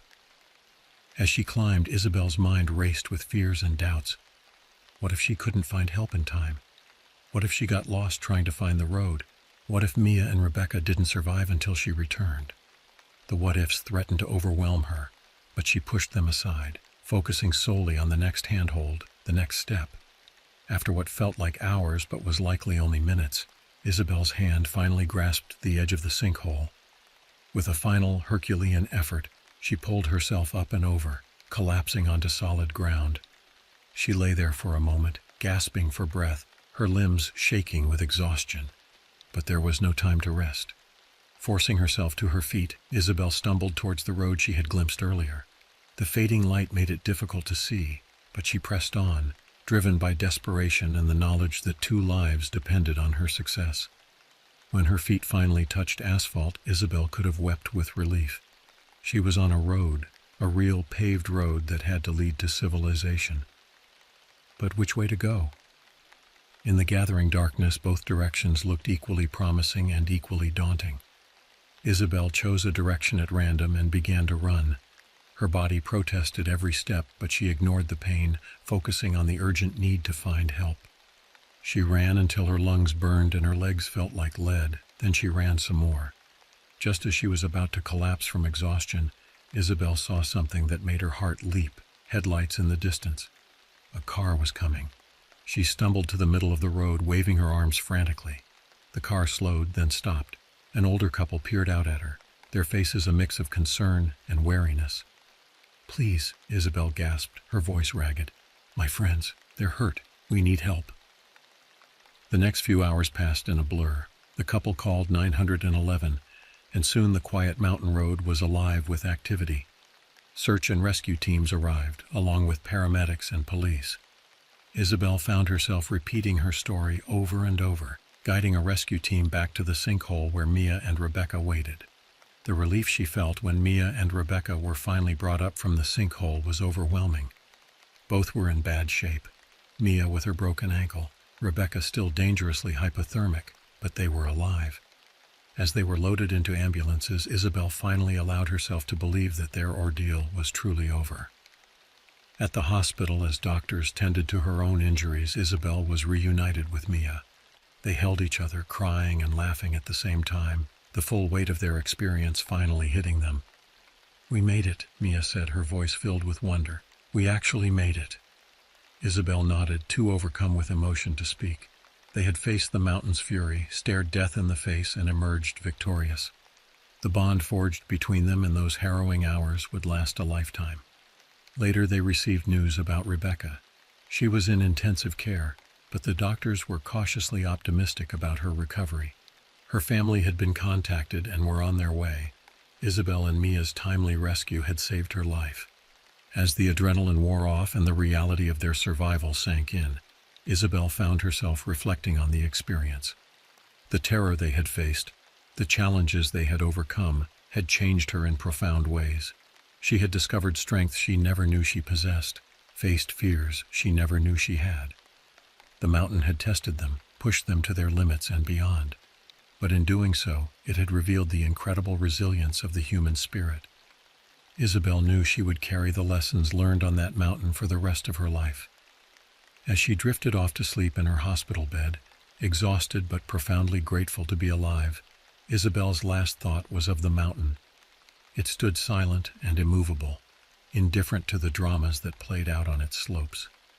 But for those who dared to challenge it, who faced its tests and emerged on the other side, it offered a unique gift, a deeper understanding of oneself, and the indomitable strength of the human will.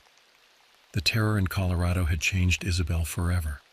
But in facing that terror, in overcoming seemingly insurmountable odds, she had discovered a truth about herself and about humanity that would stay with her always. In the days following their rescue, Isabel and Mia found themselves at the center of a media storm. Their story of survival against all odds had captured the public's imagination, and reporters clamored for interviews and details of their harrowing experience. Isabel, still processing the trauma of their ordeal, found the attention overwhelming. She gave a few brief statements, emphasizing the importance of proper preparation when hiking and the incredible work of the search and rescue teams. But mostly she focused on recovery, both physical and emotional. The physical toll of their adventure was significant. Isabel had suffered numerous cuts and bruises, a mild case of hypothermia, and a sprained wrist from her desperate climb out of the sinkhole. Mia's injuries were more severe. Her broken ankle required surgery, and she faced months of physical therapy. But it was the emotional impact that proved most challenging to navigate. Isabel found herself jumping at sudden noises, plagued by nightmares of falling and being buried alive. The sound of rain against the window could send her into a panic. Her mind immediately transported back to that terrifying night on the mountain. Mia struggled too. Her usual carefree attitude was subdued, replaced by a newfound caution and anxiety. She blamed herself for their predicament, convinced that if she had worn proper hiking boots, things might have turned out differently. It was during one of their shared physical therapy sessions that Isabel finally broached the subject. "You know it's not your fault, right?" she said, watching Mia struggle through an exercise to rebuild strength in her ankle. Mia didn't meet her eyes. "If I had been better prepared." "We were both underprepared," Isabel interrupted. "And yeah, maybe different shoes would have helped, but we couldn't have predicted that storm or finding Rebecca or any of it. We did the best we could with what we had." Mia was quiet for a long moment. "I keep thinking about what could have happened," she finally said, her voice barely above a whisper. "If you hadn't found that sinkhole exit, if rescue hadn't come when it did." Isabel reached out, gripping her friend's hand. "But it didn't happen that way. We survived. We saved Rebecca. That's what matters." It was a conversation they would have many times over the coming weeks and months, each of them helping the other work through the guilt, fear, and lingering trauma of their experience. As they recovered, Isabel and Mia received updates on Rebecca's condition. The woman they had risked everything to save had pulled through, thanks in large part to their timely rescue. When she was well enough for visitors, Isabel and Mia went to see her. The reunion was emotional. Rebecca, still weak but on the road to recovery, broke down in tears as she thanked them for saving her life. "I don't remember much," she admitted, "but I know I wouldn't be here if it weren't for you two. How can I ever repay you?" Isabel shook her head. "There's no debt. We did what anyone would do." But even as she said it, Isabel knew it wasn't entirely true. Their decision to help, to risk their own lives for a stranger, had been a choice, one that not everyone would have made. It was a realization that filled her with a complex mix of pride and humility. In the months that followed, as they continued to heal and process their experience, Isabel, Mia, and Rebecca formed a bond that went beyond friendship. They had shared an experience that few could understand, faced death together, and emerged on the other side. It was a connection that would last a lifetime. Their story had another unexpected impact. It sparked a conversation about hiking safety and the importance of proper preparation. Local authorities used their experience as a cautionary tale, implementing new safety measures and education programs for hikers. Isabel found herself invited to speak at schools and outdoor clubs, sharing her story and the lessons she had learned. It was difficult at first, reliving the terror of those days on the mountain, but she came to see it as a way to give meaning to their ordeal, to perhaps prevent others from facing similar dangers. As the one-year anniversary of their rescue approached, Isabel, Mia, and Rebecca made a decision that surprised many. They announced their intention to return to the mountain. "We're not going to hike it," Isabel explained to me when she shared their plan. "We're just going to visit the base, to face it on our own terms." I was worried, of course. The thought of my sister returning to the place that had nearly claimed her life filled me with anxiety. But I also understood their need for closure, to reclaim some of the power that the mountain had taken from them. On a clear, sunny day, so different from the storm-racked afternoon of their original hike, Isabel, Mia, and Rebecca stood at the base of the mountain. They were silent for a long moment, each lost in their own thoughts and memories. Finally, Rebecca spoke. "It's beautiful," she said softly. "I never really saw it before, you know. I was so focused on the climb, on reaching the top. I never just looked at it." Mia nodded. "It's not our enemy," she said. "It's just itself. We were the ones who weren't prepared." Isabel felt a wave of emotion wash over her as she gazed up at the mountain peaks. The fear was still there, a knot in her stomach that might never fully unravel. But there was something else too, a sense of respect, of understanding. "We faced you," she whispered, her words meant for the mountain and for herself. "We faced you and we survived, and we'll never forget the lessons you taught us." As they turned to leave, Isabel felt a weight lift from her shoulders. The mountain would always be a part of her story, a defining moment in her life. But it no longer held power over her. She had faced her fears, confronted the trauma, and come out stronger on the other side. The terror in Colorado had changed them all, but in facing that terror, in overcoming it and helping each other heal, they had discovered strengths they never knew they possessed. It was a gift, hard-won and precious, that would guide them for the rest of their lives. As I sit here recounting my sister's incredible tale of survival, I'm struck by the profound impact it has had not just on Isabel, Mia, and Rebecca, but on our entire family and community. The echoes of those terrifying days in the Colorado mountains continue to resonate, shaping the way we view the world and our place in it. Isabel is not the same person she was before that fateful hiking trip. The carefree young woman who set out on what was supposed to be a simple adventure has been replaced by someone more thoughtful, more aware of the fragility of life and the importance of preparation. But she's also stronger, more confident in her ability to face challenges and overcome adversity. The experience has changed our family dynamic as well.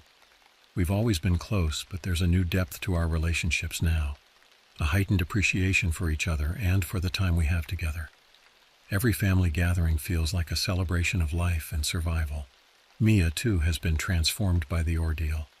Her recovery was long and difficult, but she approached it with a determination that impressed everyone around her. The experience seems to have focused her energy, giving her a new sense of purpose. She's now studying to become a wilderness guide, determined to help others experience the beauty of nature safely and responsibly. Rebecca's life took perhaps the most dramatic turn. Her brush with death led to a complete reevaluation of her priorities. She left her high-stress job in Chicago and moved to Colorado permanently, where she now works with search and rescue teams, using her own experience to help save others. The three of them, Isabel, Mia, and Rebecca, share a bond that goes beyond friendship. They meet regularly, sometimes just to talk, other times to hike, always well-prepared and on well-marked trails. They've become advocates for hiking safety, sharing their story as a cautionary tale, but also as a testament to the strength of the human spirit. Their experience has had ripple effects throughout the community. Local authorities have implemented new safety measures for hikers, including more detailed trail markers and increased education programs. Outdoor equipment stores now offer free classes on wilderness survival and the importance of proper gear. As for me, hearing Isabel recount her story in detail was both horrifying and awe-inspiring. The terror she faced, the impossible decisions she had to make, the strength she found within herself, it all seems almost unbelievable. And yet I see the truth of it in her eyes, in the way she carries herself now, in the newfound purpose that drives her. I find myself looking at the world differently too. The comforts of daily life, which I once took for granted, now seem like precious gifts. Every time I hear rain against the window, I think of Isabel, Mia, and Rebecca huddled on that mountain, fighting for survival. It's a stark reminder of how quickly life can change, how thin the line is between safety and danger. But perhaps the most important lesson I've taken from Isabel's experience is the incredible capacity for human endurance and compassion. In the face of unimaginable hardship, my sister and her friends not only survived, but went above and beyond to help a stranger in need. They demonstrated the very best of humanity, resilience, selflessness, and an unwavering will to live. Their story has become a sort of modern parable in our community, a reminder of the unpredictability of life and the importance of facing our fears. It's a tale of terror, yes, but also one of triumph, over nature, over circumstance, and over the limitations we often place on ourselves. As I wrap up this account, I'm reminded of something Isabel said to me not long after her return. We were sitting on the porch watching a summer storm roll in when she turned to me with a thoughtful expression. "You know," she said, "I used to think courage was about not being afraid. But I was wrong. Courage is about being afraid and doing what needs to be done anyway. It's about facing your fears, not ignoring them." Those words have stayed with me, a profound truth born from harrowing experience. The terror in Colorado changed Isabel, changed all of us. But in facing that terror, in overcoming it and emerging stronger, we've gained a deeper understanding of ourselves and the world around us. It's a reminder that while we can't always control the challenges life throws our way, we can control how we respond to them. We can choose courage over fear, action over paralysis, compassion over self-preservation. And in making those choices, we can discover strengths we never knew we had. As I look to the future, I know that whatever challenges come our way, we'll face them with the lessons learned from Isabel's incredible journey of survival. The echoes of terror from those Colorado mountains have transformed into a resounding affirmation of life, resilience, and the indomitable human spirit. And that, perhaps, is the most valuable lesson of all.